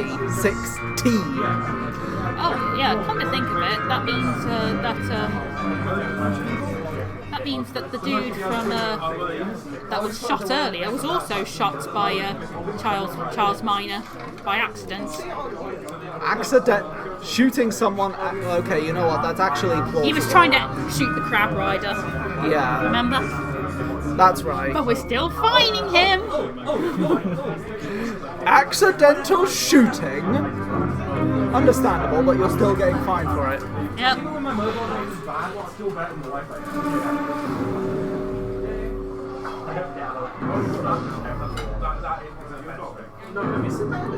Dad just premiered a video. Like a star in the sky. YouTube personality known as Dad just premiered a video.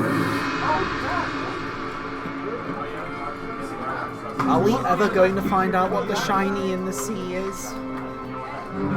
Well, you might be able to figure it out by now.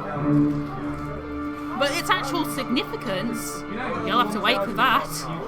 Oops.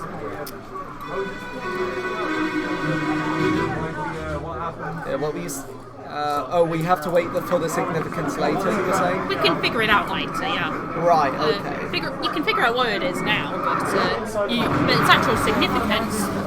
Oh wait. So this dude was clearly electrocuted. Struck by lightning. Yeah, he has the dubious honour of being the only crew member to be hit by lightning.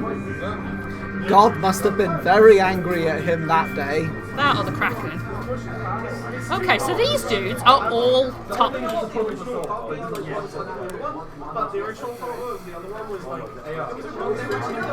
These, yeah, they're definitely all topmen. Because going around the masts and stuff, that is what they do.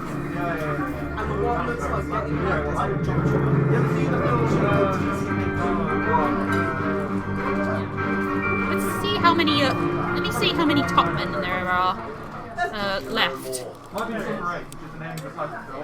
There's 1, 2, 3, 4, 5, 6, 7. There's Quite a lot of topmen. 7 topmen, but I think we can probably figure out which ones are Chinese.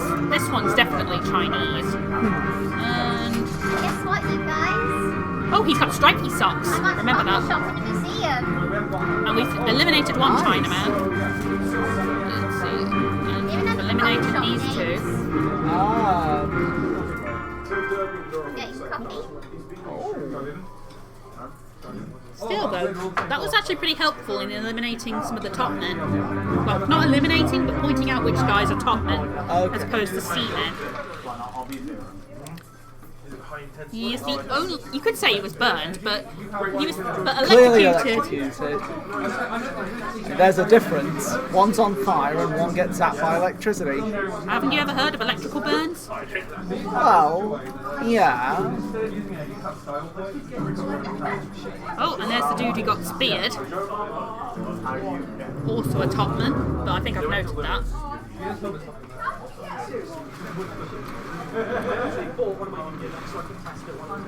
Well then, let's go for some more mundane deaths. I think we could do with that. Honestly, kudos. I didn't think it was going to get any freakier than the Kraken. Well, the crab ride is the freakiest thing, but they're not the only freaky thing that we haven't found yet. Take him to the carpenters, they say.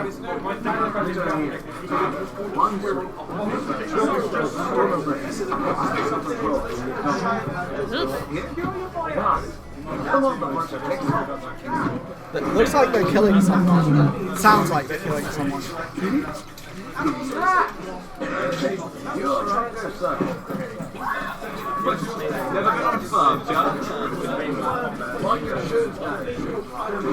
Yeah, you'll track blood.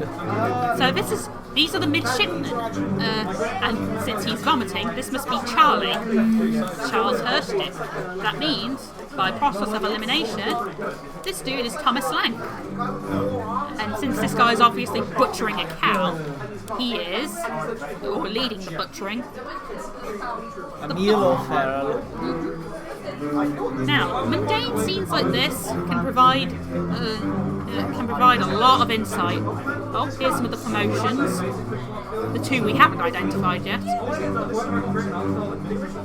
got a monkey on his shoulder. I like him. And we got Must be Barbosa's cousin. and we've got these dudes carrying a corpse. So, yeah, we've identified all the midshipmen and the butcher. Not bad. Do we get a baker and a candlestick maker as well? Sadly, no. No. We have a chicken, though. It's a chicken? And I think is that a pig? I'm going to assume Yeah, that's yes. a pig. Pig. What's that one then? Pig.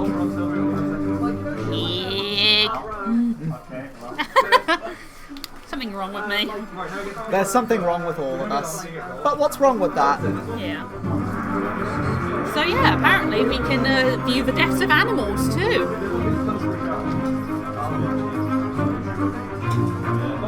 Someone's kind of morbid if they want to hang a cow skull as decoration. Yep. 1800s. There were darker times back then. At least it's not the Dark Ages. When was that? Probably sometime long before the 1800s. God only knows. Well, as long as they don't burn people to the stake for being heretics on false assumptions, I think we'll all be happy. Fair enough. Did someone fall down the stairs? No, he was being carried. Let's see how he died.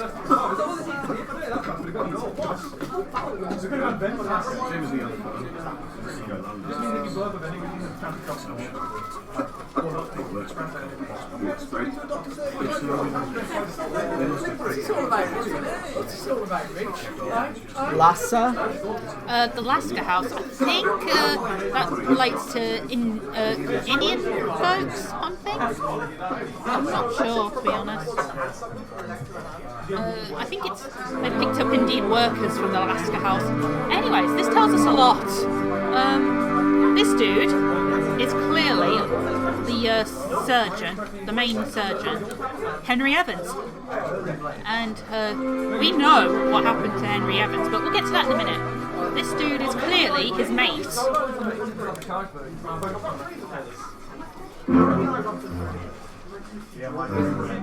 3 more fates. And I'm about to get another 3 fates correct. I want to play. We're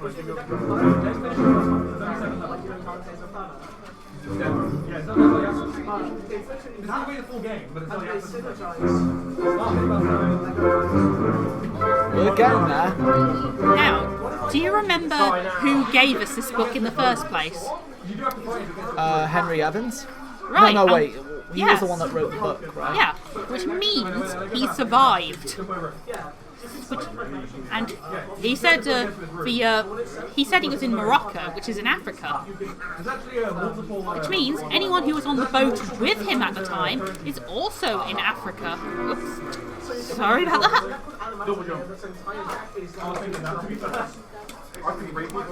We have at least 4 survivors. That's something, right? Oh, actually, like slots out. Yeah. So it's like if you're in holiday, you have like chat. Yeah, I'd say to be fair though, I literally Yeah, I'm good. I'm streaming with Kate. Okay, let's see what's going on outside. We've got 2 gentlemen worrying over another corpse.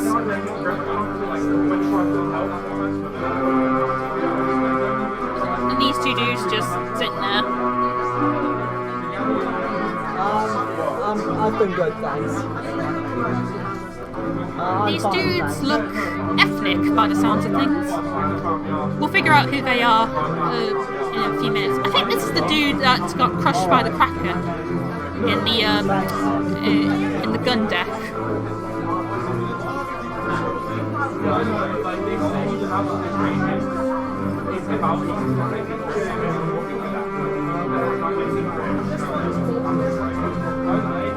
Anyway, I was just saying hi to my mum there, making sure she... Oh, she come to visit you? Oh, okay. Have you folks come to... Did you folks come to visit you? Yeah, they just came by to say hi. Okay. Well, we know that this guy died by illness, so every death was some easily preventable madness. By the way, side note, see there right next to Miss Dr. Evans under the bed? Oh, yeah? That's actually the suitcase from before. Oh! The one where this watch came from. He was the one that sent it to us. It's safe to assume he knows its properties as well, since, he sent it to us. Probably got it from some witch doctor or something. Heck if I know. Now we're going to see a very informative flashback that's going to clear up quite a few names.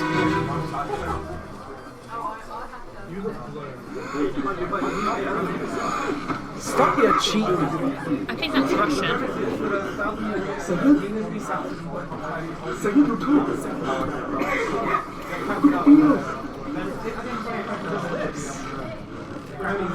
Okay, so the victim appears to be Syed.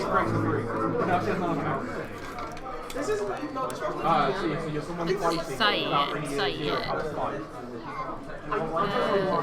Here we are. Indian. And since this bed, number 53, is unoccupied, that must be this guy. William Wasim. And this one, oh, that's the dude who just died, and he's number 51.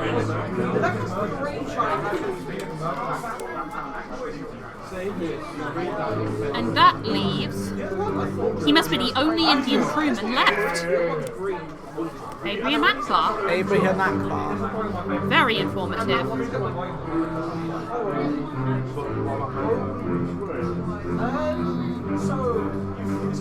Can't see their faces with their blankets covered up like that. What's wrong with them? Do they want us to solve the case or not? Let's see, number 47 is somewhere around here. 47 is Alexei Toporov, and number 46 is Alarkus Mishkin. 6. Number 47 is the dude with this pipe. We'll have to keep an eye out for anyone with a pipe. But the last remaining man must be Russian as well. Well, probably. And we already know that this guy's a topman. Looks like you got it right again. Experience. Oh, and that means we know who Paul Moss's killer was.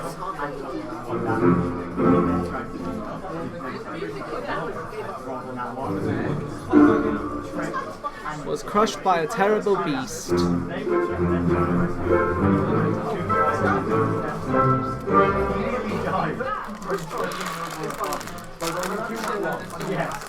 Okay, let's go over to, here we are.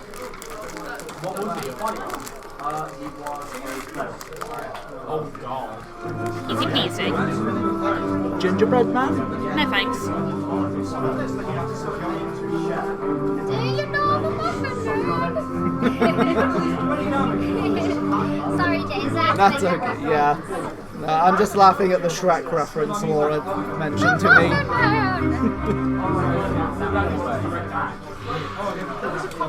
Shame these don't have gumdrop buttons on. Right, he was mentioned to have died from illness in an earlier moment.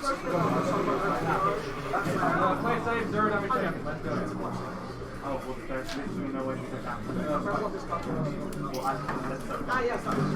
trying to remember who Stripey Socks was.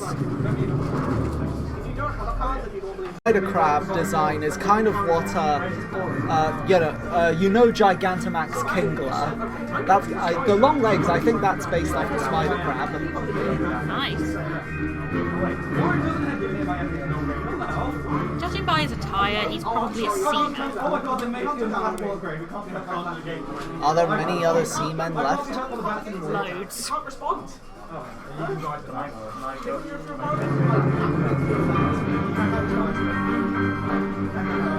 And this dude seems to be an officer of some sort. In charge of some sort of trade. I mean, he could be a cook, he could be a carpenter, he could be a carpenter mate. But let's do some identities, shall we? We got this dude's clearly a steward. As are these two. Okay. Go back to that portrait a second. This one. Is it me or does he have very big buck teeth? I think it might be just the pixelation. Okay. Now, if you've paid attention, this dude hangs around the second mate, which means this guy's likely a steward. This dude hangs around the third mate, so he's likely his steward. Mates have stewards as well, you know. Yep, there's a steward for each mate, one for the captain and one for the ship itself. Oh, right, yeah, that was pretty He missed the band of mind. I don't know, I've never used it. Although Kiri is Going to take the time to deduce some other identities while we're at it. More movement! You have so much movement! Let's see. This dude appears to be hanging out with Mr. Wolf, and they have similar outfits, I think. So I'm going to assume he's the gunner's mate.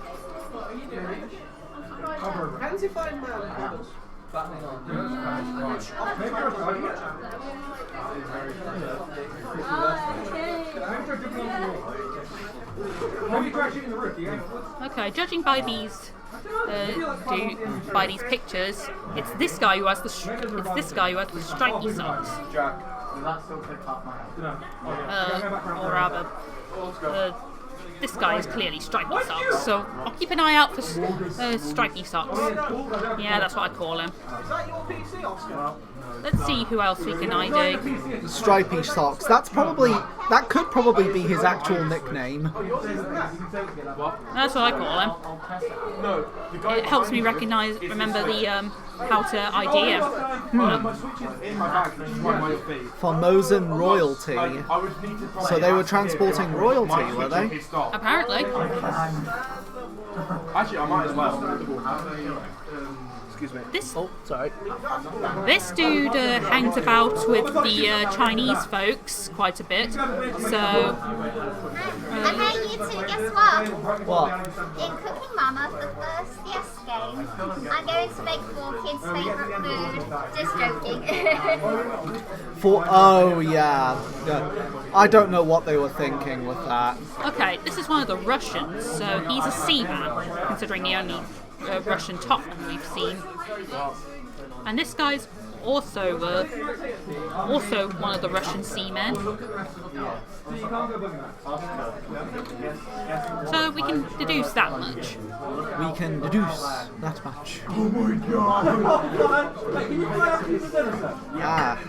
So. I might end up revisiting a scene or two I'm trying to remember. Well, I might end up revisiting a scene and a few to see if I can deduce a few more identities after this. Still, badass way to die. Ooh. So, what's next? We could look at some more some more new flashbacks, but I'm going to try and revisit an old one to try and figure out some identities. It'll help us in the long run if we can figure out as many identities as we can.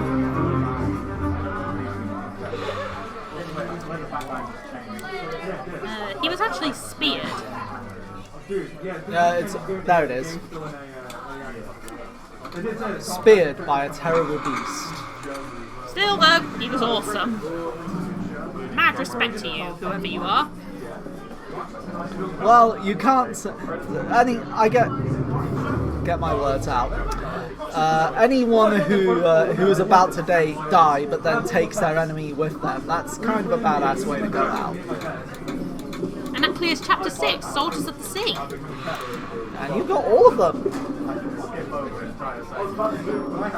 Okay. So I imagine like the first few times playing this, there's a bit of trial and error when it comes to. Oh yeah, I sucked hard when the first time I tried this, but I got better with each playthrough. I quite like the art style of the game. It kind of reminds me of Playdate.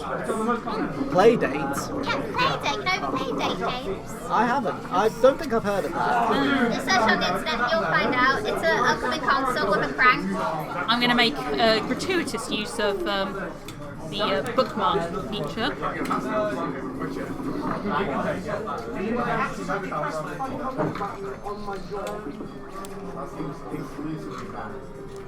So apparently he was in Syed's death scene, but we didn't see him. I'm going to revisit that one to try and figure out the identity of the dude with the lady tattoo. Has there ever been a playthrough where you figured out all the fates of everyone? Oh yeah. It's but it's not easy. Like, did you figure it out all on your own, or did you? The first few times I needed help. Aha! Progress. This guy's number 37. Number 37 was Timothy Butamant. Butamant. Okay. Let's see what other top men we've got. I believe he was speared by a terrible beast. Let's see how many topmen we got left. He's not Chinese, so he's either Nicholas Botterill or Lewis Walker. I'm gonna guess Nicholas. He looks like a Nicholas. And this dude does look like a Lewis. Huh. What if it's the other way around? Then this wouldn't happen. Damn. And then I'd switch them around. Did you make those brownies? Yeah, I did. Can I share my honest opinion with you? What's that? Fucking tasty. Oh, They are so nice. Yeah, they are. They are possibly the top 5 brownies I've ever had in my life. top 5. In the top 5 easily. I asked him for the recipe once and I lost it. So I need to ask again. You lost it. I don't know how. I think my parents got rid of it on purpose.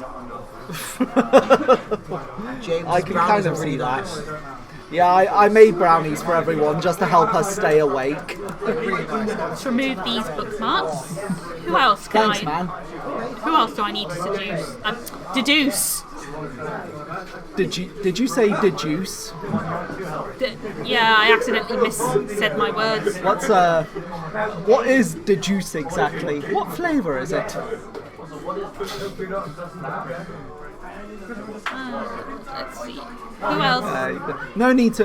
Don't worry, Kate. It's easy to get your nerds mixed up. Well, this dude's clearly a steward of some sort. An officer. Yeah, grouping these people up by rank is very helpful.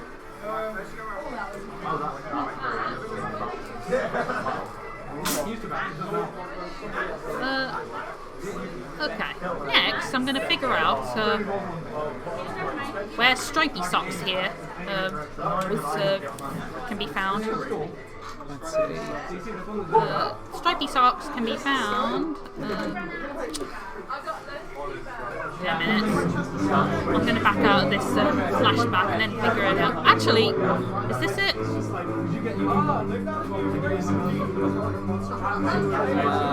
I'm not seeing any stripy socks anywhere.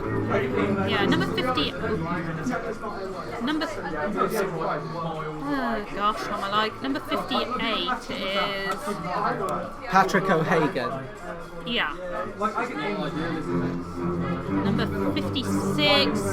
55 and 37. That 57. I think it's 30. Might be 57. It looks like a 5. These are all seamen.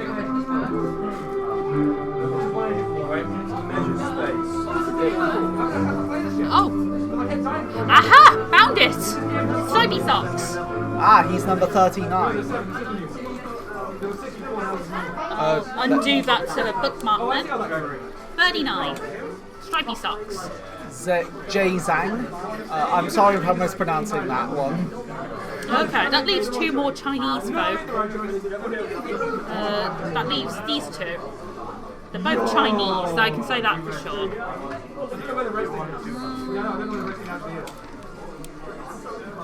One's Li Hong and one's Huang Li. Which one do you think this one is?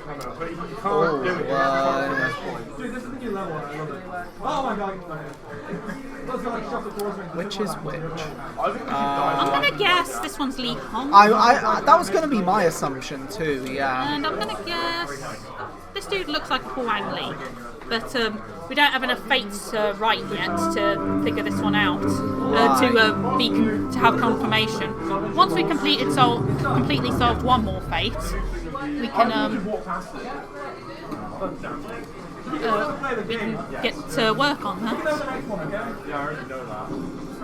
So I've lost track of time. Are we back in the past or are we in the present? Present for now. Okay. So, in the game or in real life? In game. Okay, so I know about real life. That's confusing. So just to be clear, we're in the present, in real life, and in the game. Yeah, but not for long. We found a foot.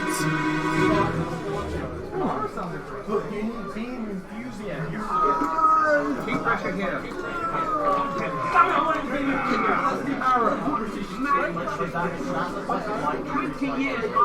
Oh, this is the captain talking.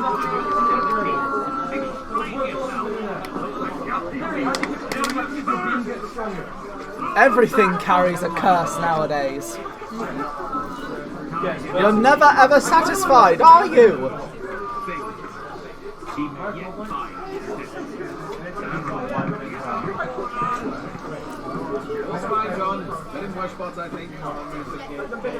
Can't think of any right now, but... Okay, so John, this guy must be John. This victim must be John. He's John Naples. Are there no other Johns in the book? Apparently not. But then again, I'm talking half from experience. And this dude must be the captain's steward. Philip Dahl. Reminds me of an author.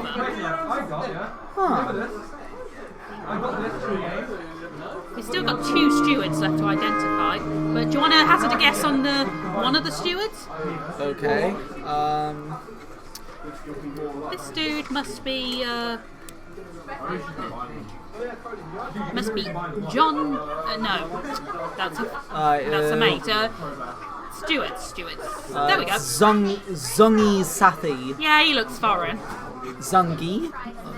I'm sorry. Hang on. I apologize to Indians and Chinese. I love your food, but I'm bad at the pronunciations. Hang on, I'm going to change the Chinese dudes' names. Wang Li. Aha! We get it. Which means the remaining Chinese gentleman must be... Li Hong, I think. Thank you, Stripey Socks.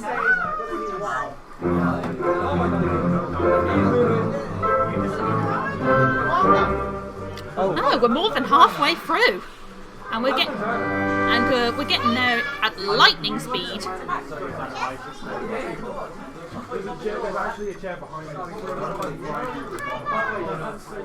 He's the last topman. Everybody else is a seaman. This dude, I believe he hangs out with the seamen a lot. I think he was George Shirley, I'm not sure. He was either Shirley or Patrick O'Connor. It looks like a George. My guess, anyway. Yeah, my guess. And I think... not sure, really.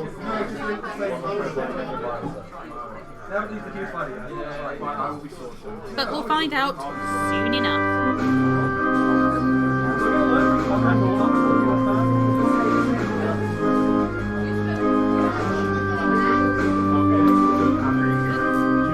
Whoops. Someone fell down the stairs. Yep. Oh. The chest. The Formosian chest. Somehow it found its way back onto the ship after the kidnapping. But we'll have to wait and find out exactly what happened with it. Okay.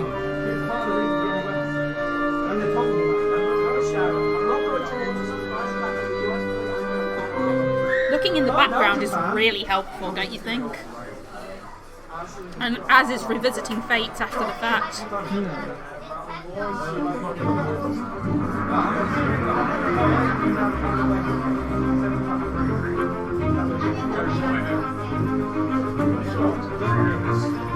This dude was John Naples, and we know he was attacked with a sword by Philip Dahl.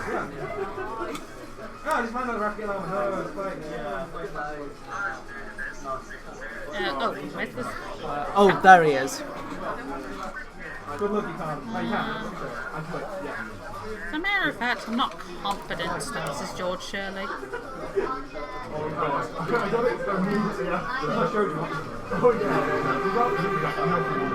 Taking care of all the midshipmen, most of the stewards, and most of the all but one of the mates. Got a few officers left though, and a lot of seamen.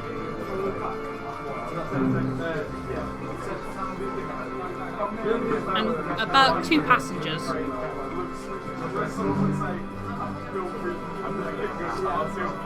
Come on, magical death smoke. Show us the way. Show us what's happened to William Wasim.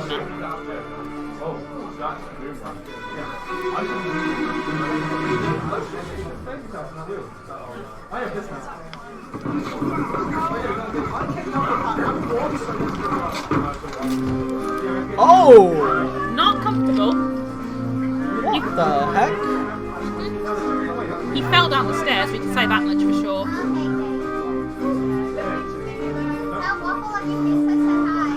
What is that? Not sure. Oh, but this area, this is where the carpenters work. So, we can deduce the identities. I think this dude was a carpenter. And, the other guy must have been the mayor? The mate. Mate. Carpenter's mate.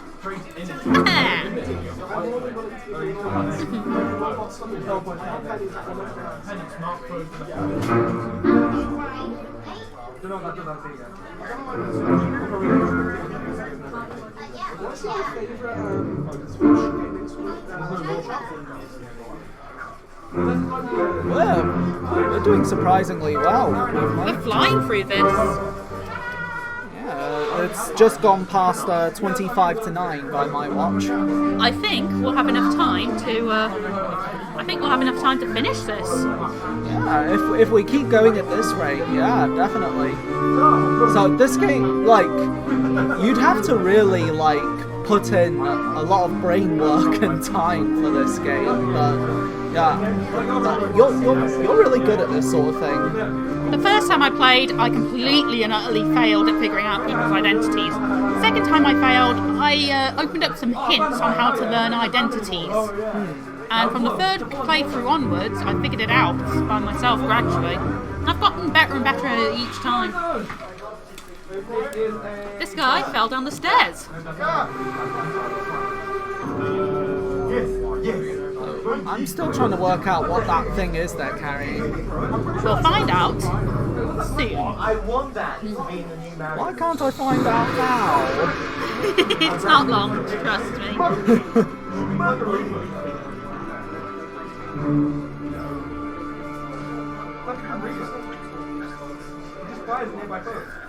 I'm also very interested in figuring out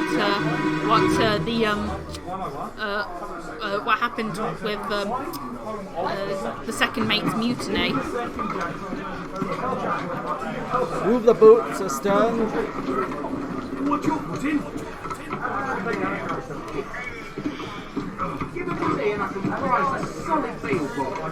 I think we can guess what his job is. Probably a cook.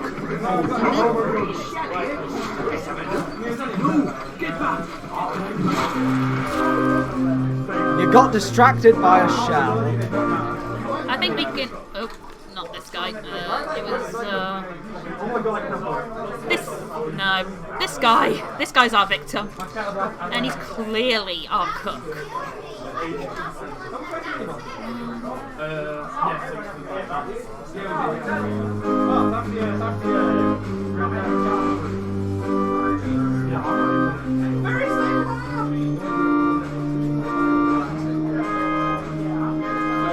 And there's the captain's mate, Philip Dahl, off to go cut off someone's leg because this thing carries a curse. What is that? We'll get a better view later.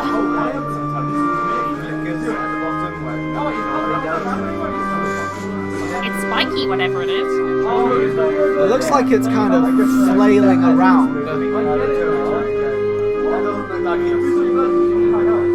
Everything okay? Sure, that's chopping in at the bottom. Yeah, I just noticed that as I was looking over. I was going, oh, that's odd.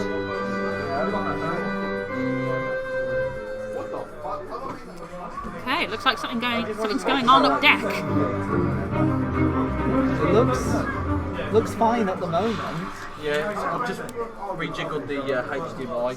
Okay. Yeah, it's because I saw the stream, a little bit at the bottom was flickering. Let's take a quick look around. Looks like we got corpses here.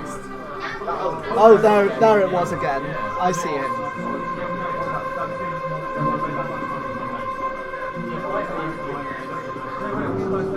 Interesting. See what happened to these two.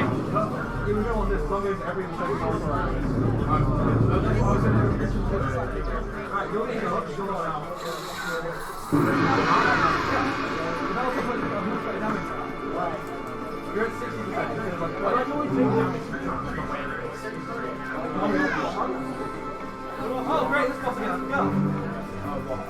He's acting pants. And they're attacking like Nice. Alright. 2 victims this time. Oops. Look at the time. Oh wait, that's what I was doing. What the hell is going on? What do you know about these things? About the chest and your dead friends?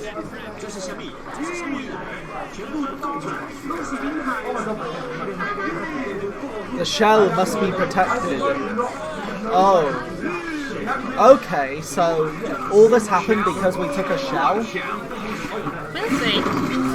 Oh! Wherever these were, they spiked these two. Damn. Okay. I'm gonna have a guess at his nationality. He's a seaman, no question. I'm gonna guess Sierra Leone. I mean, the only other... I mean, he's either English, he's definitely not Russian, he's Irish or Sierra... That's my guess. Where's Sierra Leone? I have no idea. Sorry. How's the...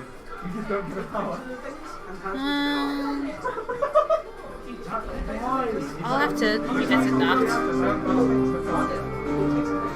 Remind me once this corpse chain is done to revisit this. Yeah. To revisit the dude who hangs out with the Chinese guys. I'll try, but no promises. Yeah, because things are about to get really interesting.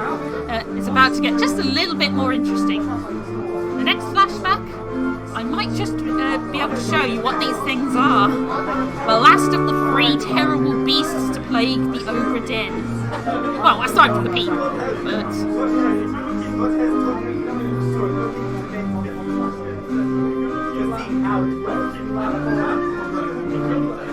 Oh, his arm's been burned down to the bone. God damn. And the young lady has scratches on her face.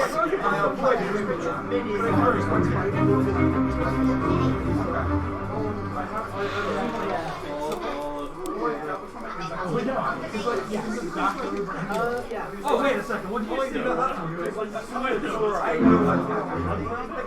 that? 3 more fates correct. Nice.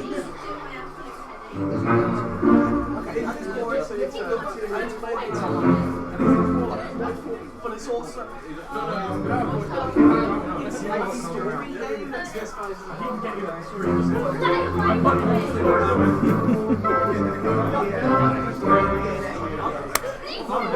We're getting so close to getting this done.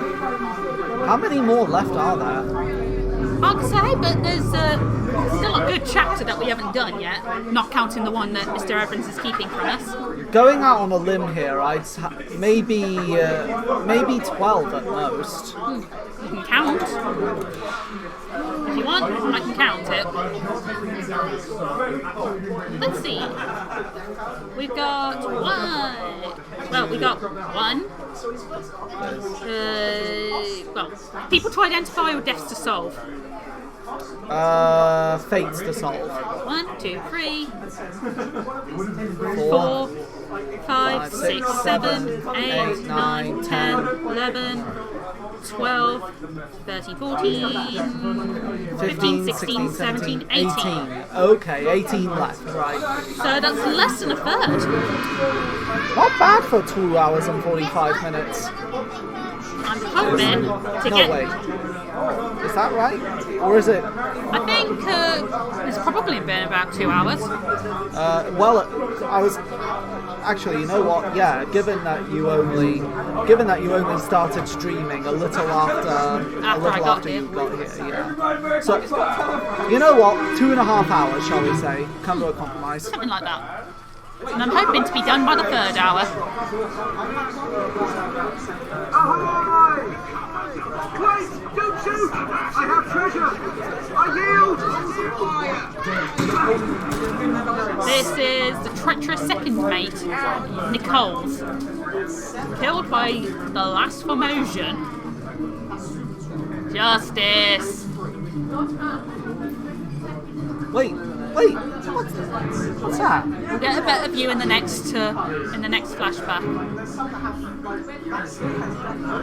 Mer people? The fans like to refer to them as mermaids, but they're not the mermaids you know.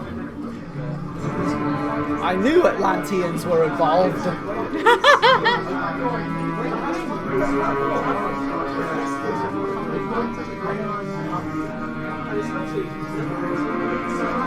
Come to think of it, judging by his nice hat, he's probably our missing 4th mate. Okay. That means Otis Walter was killed by the 4th mate. Remember, the dude who was shot in the face? Ah, okay. Oh, did I ever... I forgot to name this guy's killer. Who was Dumb it? of me. Otis Waiter.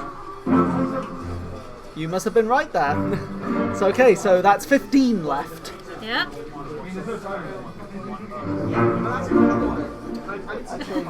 Balance I was so it out, concerned take a with... swig of water. I was so concerned about their names, I forgot about their fates.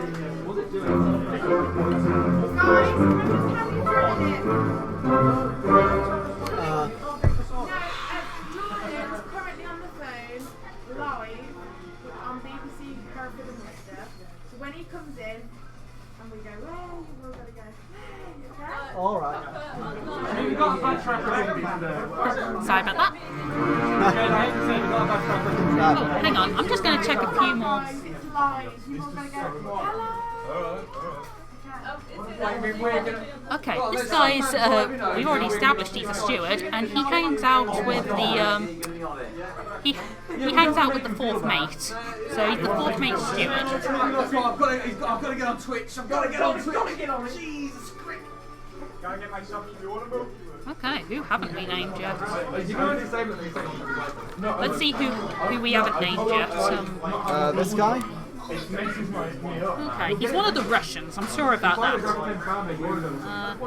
I think 47 was the guy with the pipe?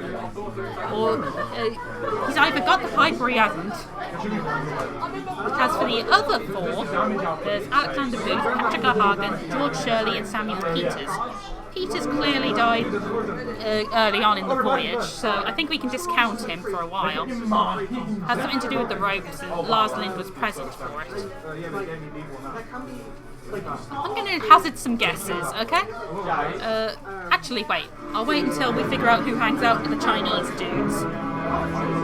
And then I'll get to it.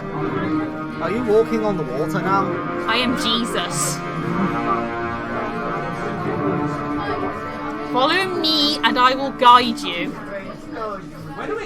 Fuck yeah, for Jesus. How's it going, James and Codes? Good. Going well. You look like you're doing well yourself. Yeah, got beaten 2 gym leaders. Nice.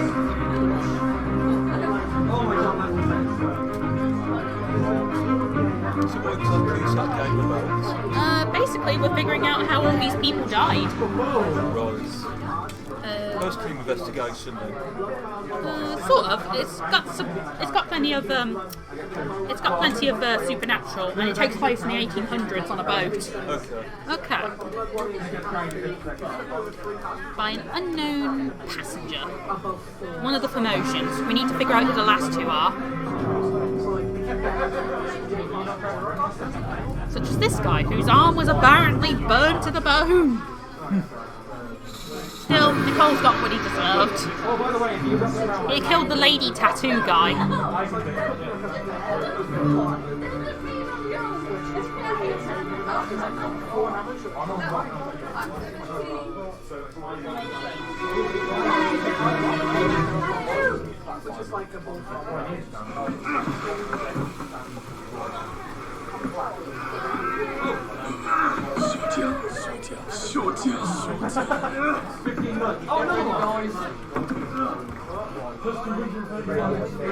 Oof.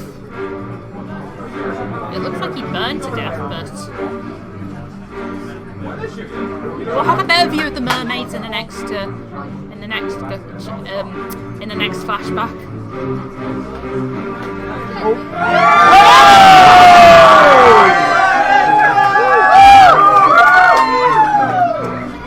Sorry about that. We were saying hello to Worcestershire and Hereford Radio.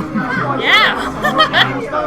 We were just saying, yeah, no joke. Jordan was on the phone with them, so they asked us to give a big hello to him. Yeah. Anyway, we don't know who murder mystery. Yeah, we don't know who this guy is yet, and we've got nothing much to learn at the minute. My guess is whatever is in that chest was hot, and it had something to do with the mermaids. Yeah, whatever this, and then there's the shells, which can glow even in the flashbacks.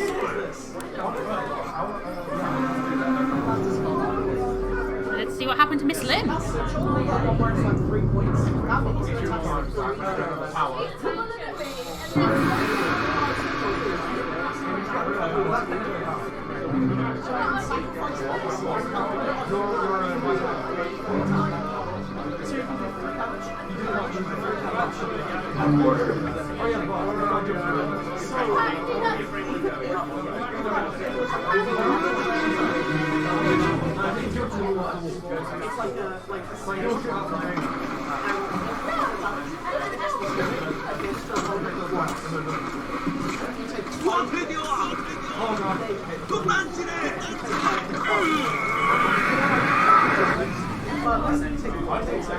What the? Oh, that came out of the chest. I have no idea what's going on. Oh wait, did the mermaids come out of the chest? No. So the mermaids were drawn to the chest. Oh wait, no, look. One of them has a glowing seashell. That might be why you have nothing in your inventory. It might be in the ground. Oh yeah, you have to get the ground access. Corpses aboard, including the terrified second mate, Howard. This dude, who we haven't named yet. This dude, who we have not named yet. The second mate steward. One of the Chinese. In fact, remember the execution? It was said that a confession was given by Hock Sing Lao to the Italian gentleman's murder, Ninzi and Pasquale's murder. However, the Formosians can't speak English, so they have to be translated by the Chinese members of the crew. And one of them was in on the scheme. That guy. Okay. You could tell she was clawed by scratch marks on her face.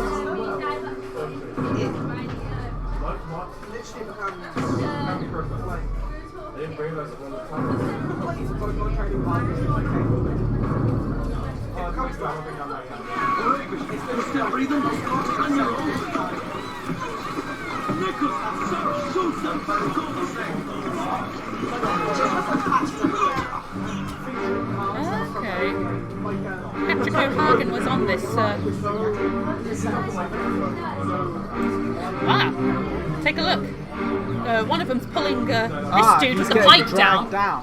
Okay, let's see if we can figure out which seaman he is. I think he's got the pipe, so I think he's Alexei Tokarov. And this guy, the remaining Russian gentleman, must be the remaining. No, wait. No, he's not. No, he's not. I think it was this gentleman who was the remaining Russian dude. And I think O'Hagan referred to this guy. Where's O'Hagan? And that knowledge opens up a world of possibilities. Let's see which seamen are left. Just Alexander Booth, George Shirley, and Samuel Peters. Well, Samuel Peters was Nathan Peters' brother, and we know he died earlier. He died due to something to do with the ropes, and Lars Lind was present. So neither of those scenarios apply here, which means he's either George Shirley or Alexander Booth. Random guessing time. With success.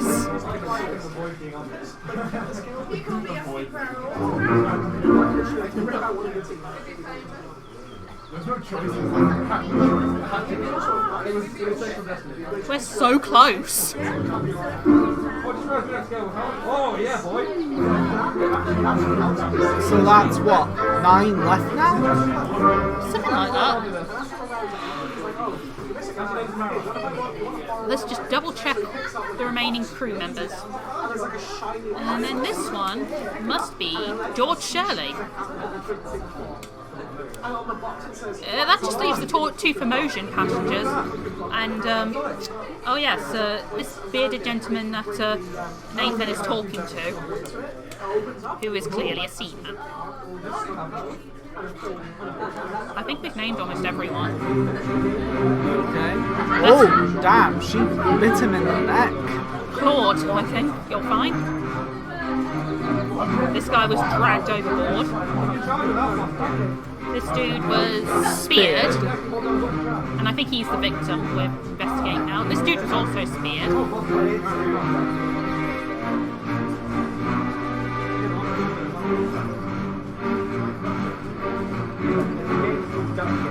Oh, I think the dude we're investigating is this guy, who's clearly been knifed to death. You can probably tell.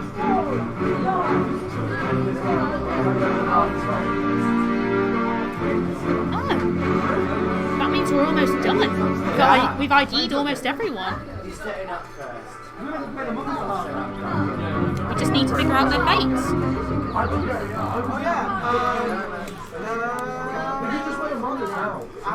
Speared by a terrible beast.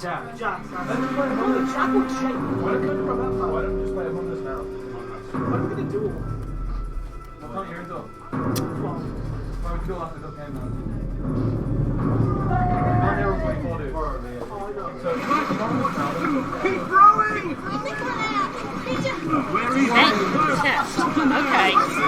That's all we need to ID the last passenger.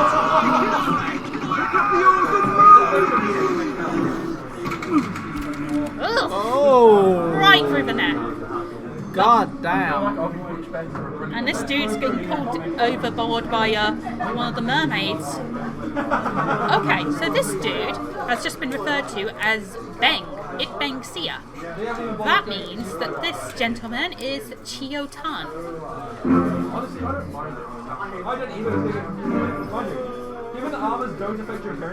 Oh no, wait, I think I miscounted. Now we might have 9 left? I'm not sure. I can check and we can count. Oh dear Lord, we are doing so well.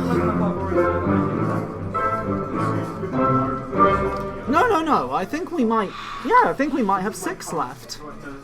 Hang on. 1, 2...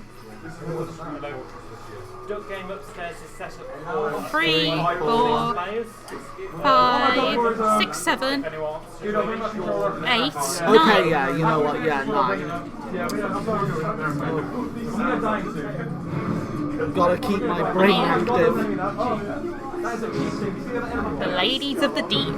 With more seashells. Well, I think this is the one from before with the seashell.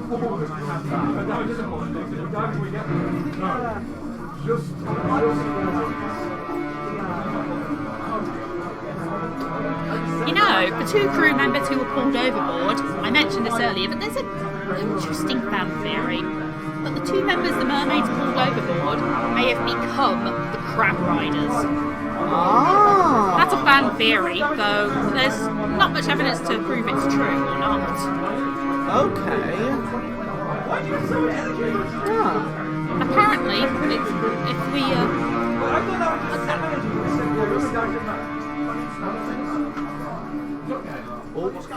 What's happening now?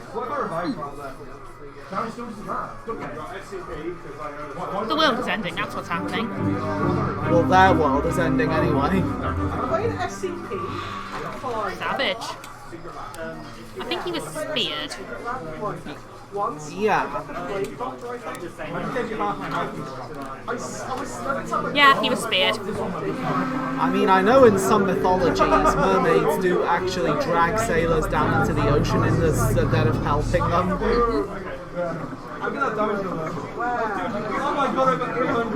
They're going for the Canaries. So they kidnapped the Comosian royalty and took their chest. But things didn't end well with that supernatural chest.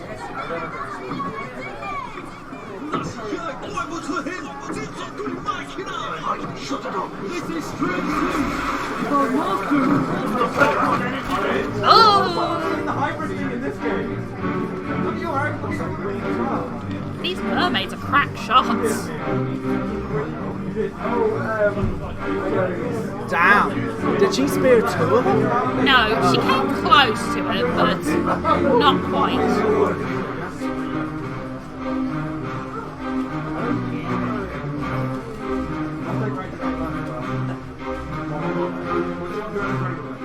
Right then.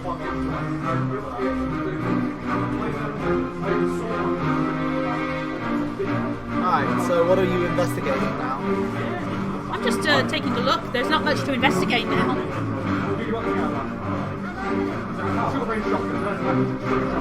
There'll only be 2 more flashbacks after this that we need to go through. And hello, FR6 Zach. We're playing Return of the Obra Dinn. Thank you very much for commenting. Sorry, I can't see it well from here. I'm just pronouncing it like I see it. FR6 Zach. Yeah, thank you, FR6 Zach. We're playing Return of the Obra Dinn. Yeah, pretty much visual novel murder mystery. Okay.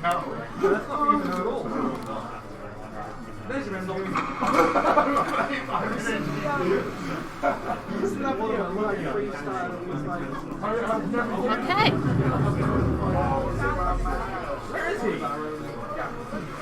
Where's the man? Where's the man? I might have gotten the Russian dudes' names mixed up. Might have. You might have. 2 disappearances. We know they were pulled under. Drowned by a beast. Nice. We're down to 6 fates left to solve. From now on, fates will actually be solved in sets of 2.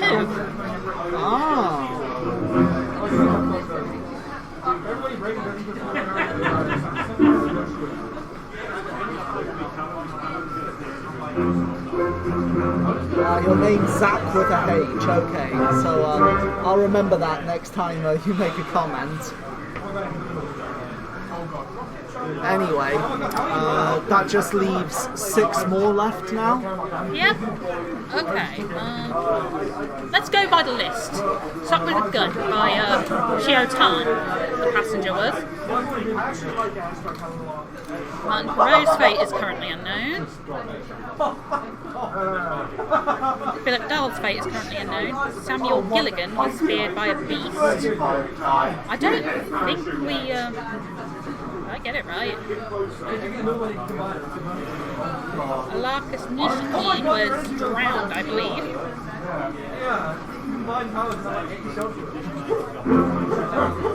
There we go. 2 more fates correct, so that leaves 4 now. Yep.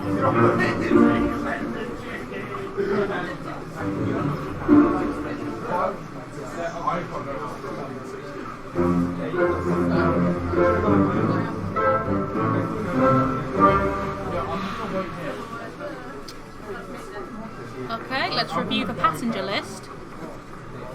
Or continue reviewing it. Samuel Peters, unknown. We haven't seen that flashback yet.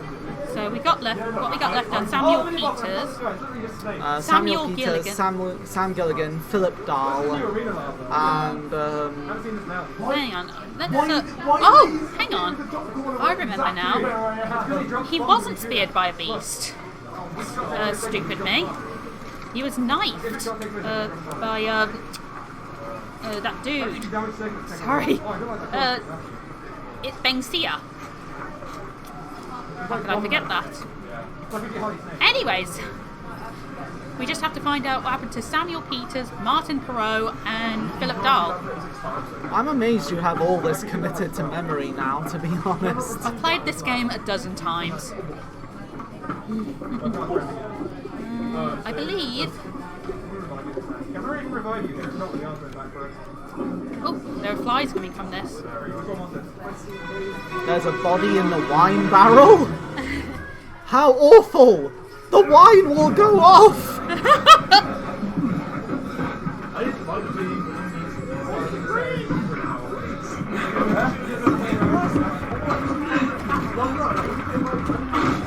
Ooh. Looks like there was a stowaway in there. Looks like this happened while they were packing up the ship. So this would be chapter 1. Okay. They wouldn't have even left port. Wow, they couldn't even leave port without something horrible going wrong. Oh, there's Lars. This might be the incident where Samuel Peters died. If we can find him. But that's not important right now. So you said there was a stowaway? Yeah, inside the barrel. Does that mean there's a 61st member? 61st member? Not officially. But there was a stowaway in the back in this barrel, and nobody ever found it. He stayed in that barrel for the entirety of the voyage. Look at his energy bar, even though he's there. We're going to go upstairs and then also play Duck Game. Oh, we're going to go upstairs? Yeah, you can find a scatter shot in the So, once we're done with this chapter, Henry Evans will have to show us the bargain chapter.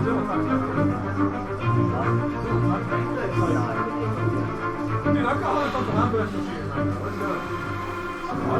Are you here for the Oh boy! I think we can say for sure. I think we know what cause of death was.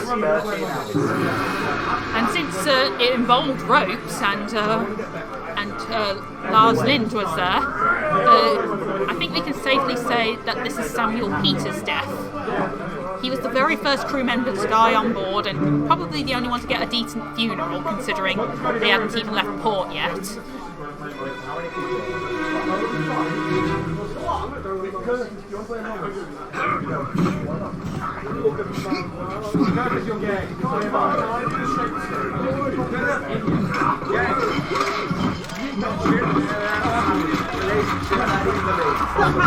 Ooh, that's a nasty death. Go! I'm still playing either way, but are we Damn! when we got someone up at the stairs, what There's the barrel going to die along with him. He didn't die alone. And hey, at least you got a funeral. At least you were found.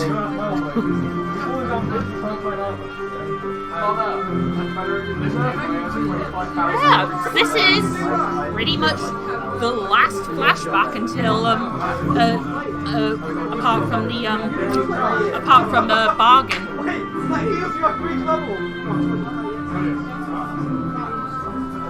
Wait, but can't we charge? Yeah, but he doesn't charge anyway! Yes. I've got 36 charge, bitch! He's got 36 power weapons! Imagine not having an uppercut, just an uppercut double jump. Wait, get him back! He was crushed by falling cargo. Wait, so you just follow... It's just Martin Perot and Philip Dahl we can't account for.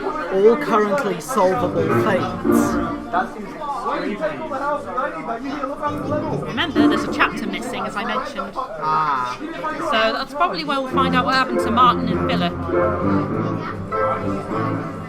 Right. So just 2 left now. Wait, your build is what? Nothing left to do on the Obra Dinn. Oh. So So you just charge and everything down. He just presses buttons. At this point, you can leave the boat, and depending on how many fates you've solved, you'll get your ending. Since we've cleared out every fate possible at this stage, we can get the best ending.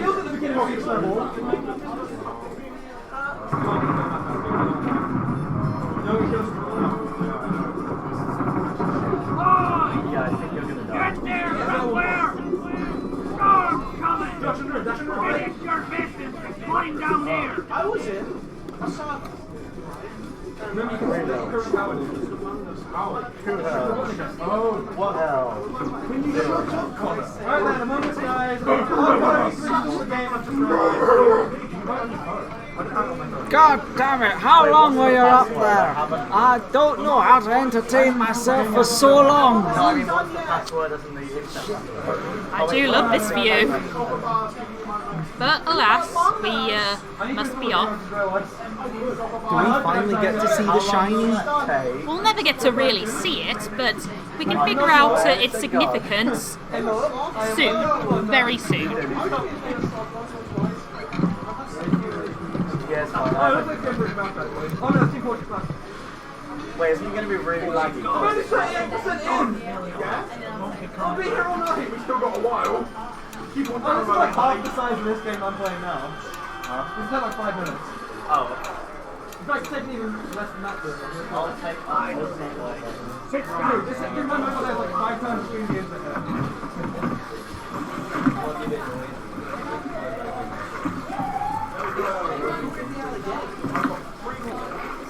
Time for the most important part of this venture. The right out. Yep, that's actually it. I was just joking, but that's it. We're insurance investigators. You obviously haven't played Metro Zero Mission Super Metro. No, I am. 1 week later. I know Metro Dread. 5%. The insurance assessment for the good ship Obra Dinn, victim of calamitous events at sea, prepared by the Company Office of Investigation, the Honourable East India Company. Ship damaged in squall and sunk in the storm just after we left. All cargo was lost. Robert Witterell was true fact. In those days, if you committed suicide, your estate was forfeited to the crown. Edward Nichols got the heaviest fine of any crew member. Martin Perot got the greatest reward of any crew member.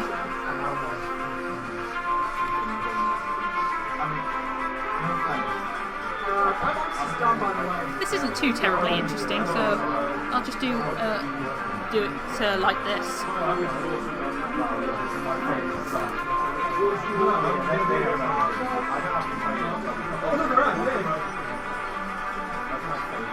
Yeah, as mentioned, only the death of Hok Sing Lao is something that won't be fined over. Which is good because, what's his name? Henry Brennan is being fined enough.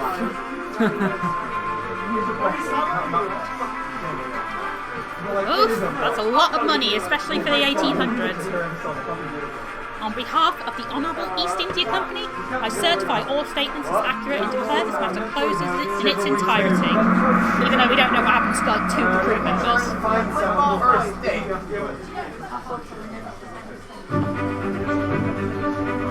The pocket watch remains in our possession. It's mine, not yours. I'm the detective here. Yeah, I'm not arguing with you. I'm just the Watson. Yeah. The book returns to its original owner, Henry Evans in Morocco, has requested. Shovel! I got back up! Brilliant. So wait, are there any credits to look forward to in this? Oh yeah, but I killed him with a shovel! 1 year later. Yes. My Watson has recently glued me to my chair. I can't move. All I can do is stare at this cup of tea on the fire. Yeah, I can. Sure. Don't worry, I'll rip a hole in my trousers soon. Too late, I'm already in the Fiji.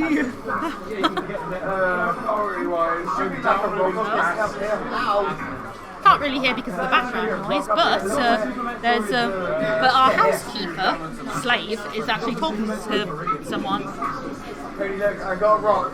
Not the boss of me. I'm your boss. Good. Oh. I don't like tea. 5 people with an anvil. I'm more of a coffee man. I've told you this 1,000 times, woman. We need to fire her. But then again, we wouldn't have a cleaning slave. Chief Inspector and Watson, I write to you with the unfortunate news that Dr. Evans has passed away. He succumbed to his illness shortly after receiving your package. He was very pleased with your correspondence and asked that his gratitude be expressed by returning the book to you, along with the means to complete it. As for the 3 of us that remain, the Obra Dinn is a distant memory and a dreadful chapter in our lives we wish to forget. Do not write back. Regards, Jane Bird. The timer's going down. We got our book back. Not downloaded. Good, it's mine. It is downloaded. I worked on it, and let's see what we got here. Don't answer. A monkey's paw? Eh? Oh my god, don't make any wishes on it.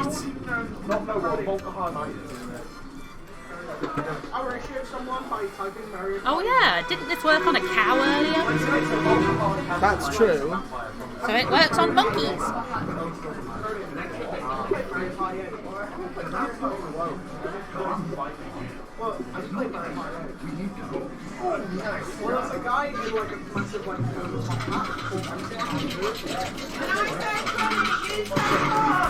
Four! Oh, he shot his monkey. Bye. Bye. The doctor shot his monkey. Remember the one that was on his shoulder?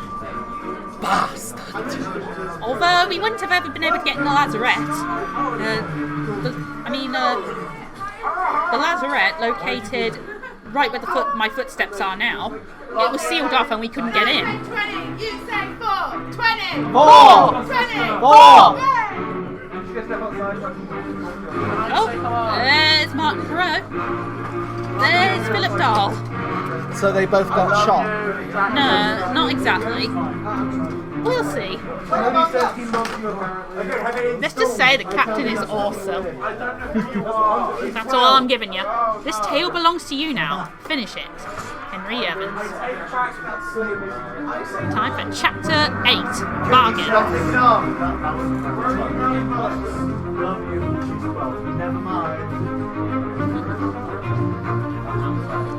A friendly but not entirely pleasant monkey companion was sacrificed in the pursuit of knowledge.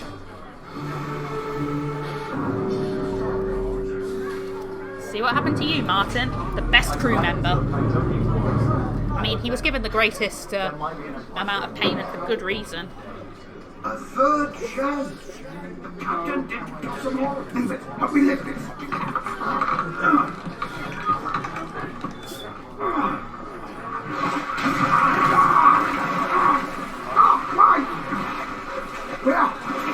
You free?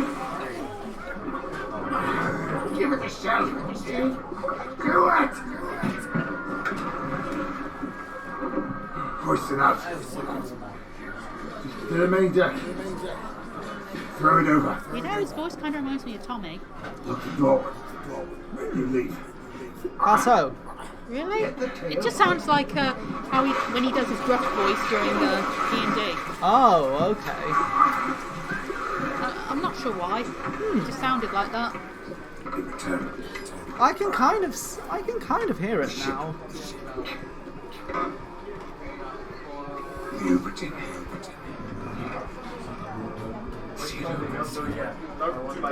Oh, so this is the bargain.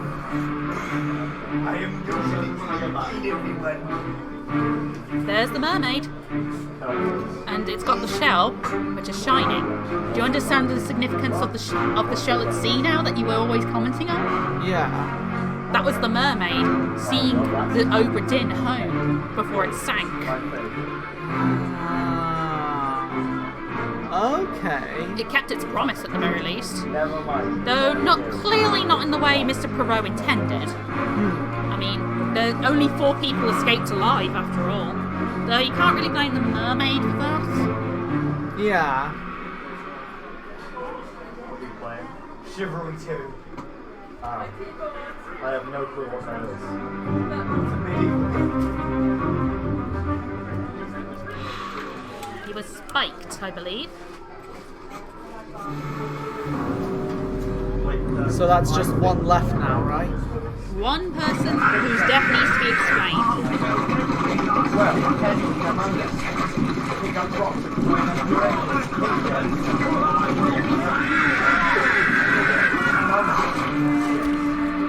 Captain is awesome! So this is how he got the Kraken to get out.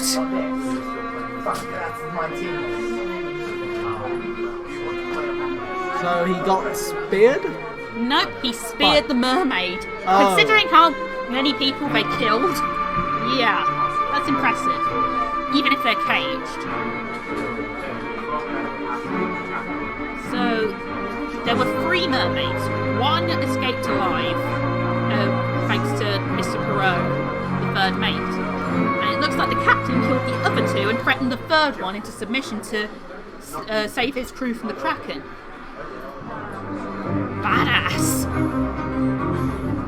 And as for what happened to Mr. Dahl,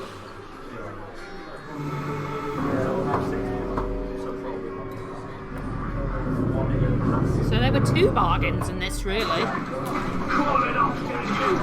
This is your Kraken. You brought it here. Send it back.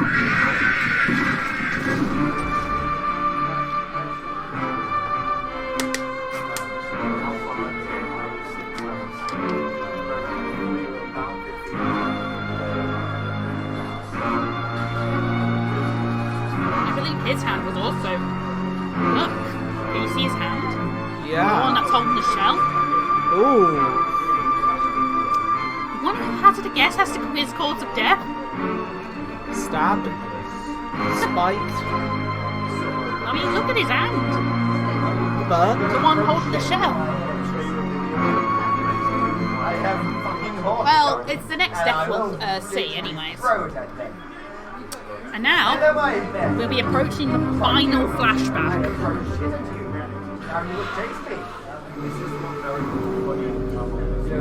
Let's see what happened to Philip Dahl, the captain's steward. Yes,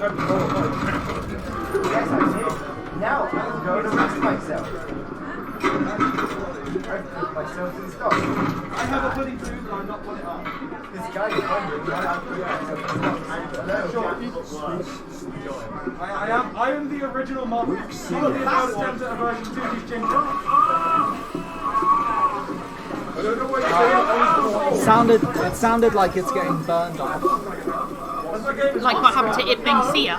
Yeah. Have you ever wanted to be in a game where you can put yourself into an Iron Maiden and kill yourself? Ooh, there's smoke coming off of it. So after this, I'll walk us through the book briefly and explain the journey of the Obra Dinn, and then we'll finish up.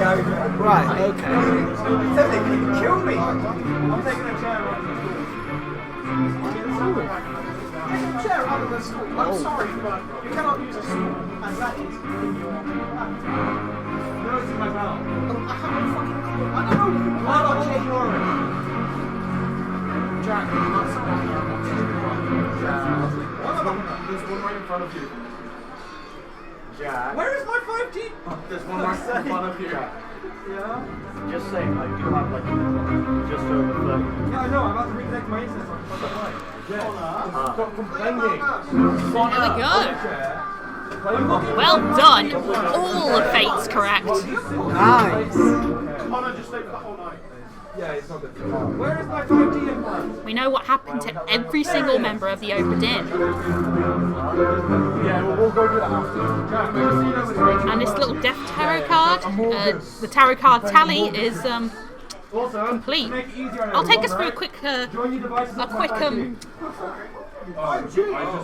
we solved the fates of every single person here. I'll take us quickly through what happened on the Obra Dinn, the retrospective, shall we? First, in Chapter 1, Loose Cargo, Samuel Peters and a stowaway were accidentally crushed in an accident. Nathan Peters would blame Lars Lind for it later.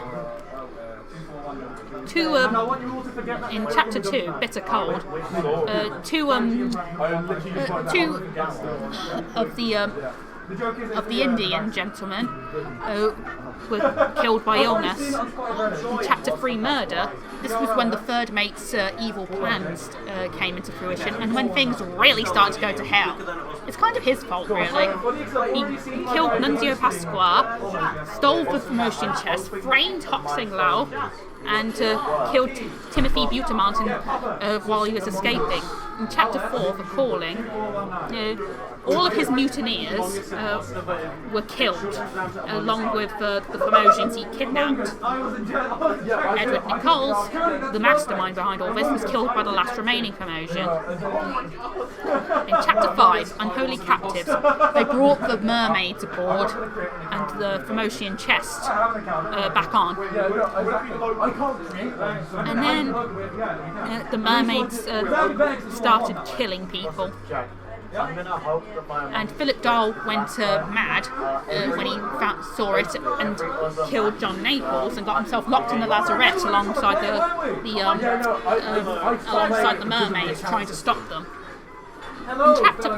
In Chapter 6, Soldiers of the Sea, well, the storm started and the crab riders appeared, attacking the ship. Many people died due to them,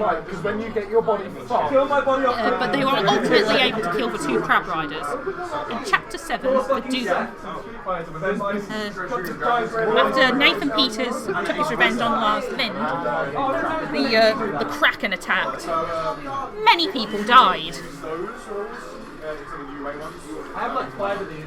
In Chapter 8, The Bargain, Philip Dahl burned to death getting the shell out. The captain killed 2 mermaids in order to get the third one to withdraw the Kraken. And Martin Perrault, the third mate, hero of our tale, sacrificed his life to get a deal with the final mermaid, giving it the shell and releasing it in exchange for getting the Obra Dinn home. And a monkey was killed so that we could see all this. Wow. In Chapter 9, The Escape, the bosun's last words led to an attempted mutiny by Otis Waiter, which was very short-lived. Meanwhile, Leonid Volkov tried to stop Emily Jackson, Jane Bird, Davy James, and Henry Evans from escaping, but was ultimately stopped. And the 4 of them escaped on the last boat, leaving the remainder of the folks to either kill each other off or die in other. Well, leaving everyone that remained to kill each other off. The final mutiny occurred in Chapter 10, The End, where the first mate William Hoskett, the seaman Henry Brennan, and topman Lewis Walker all tried to kill Captain Witcherell and were killed by him in turn, and he committed suicide shortly thereafter. Wow. That's the tale of the Obra Dinn. That was quite the journey. Well then, shall we proceed to the ending of this tale? Yeah.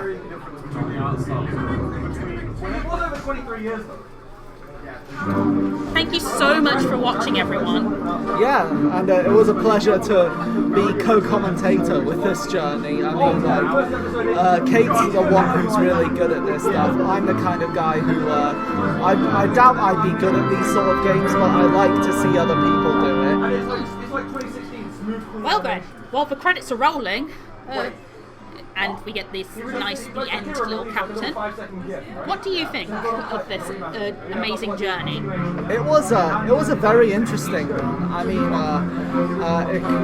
I like mysteries like this that sort of keep me guessing as to what's happening, and there were so many like unexpected things happening all at once, like the Kraken and especially the spider crab riders. And mermaids. Yeah. Not to mention the mutiny. But overall, it was a very fun, brain-teasing mystery. Ah, nice. Got a favourite character? Well, there's so many, none of them really stand out personally. Yeah, I can't really name one. My brain's just kind of cooked at the moment. Yeah, but what did you think of the journey itself? The journey itself was it was a pretty good one. It's a really fascinating story. Okay, my game's ready to launch, guys. Oh, wow. How many of us have it loaded? So your folks are coming to collect you at 10, you said? Yep, so I've got 30 minutes. Alright. I think I'm going to take a small break and I'm gonna, once the credits have rolled and I've said my goodbyes, I'm gonna take this off so that the next person can. I believe you and wanted us go next. Yeah. And I'm hoping after he's done, I'll be able to live stream Super Metroid myself as part of my Metroid marathon. Nice. So I might sneak a snack before I head home. But I'm thinking before I do that live stream and while Ewan is doing his, I might try and play and beat Metroid Fusion for my part of the Game-A-Thon. Looking forward to that. Hopefully my internet works by then. Oh, fingers crossed for you. Yeah. Thank you so much for watching. I hope this journey's been as interesting for you as it has been for us, and I hope the other live streams will be interesting to you as well. Yeah, so please donate to our cause, and thank you. See you later. Take care.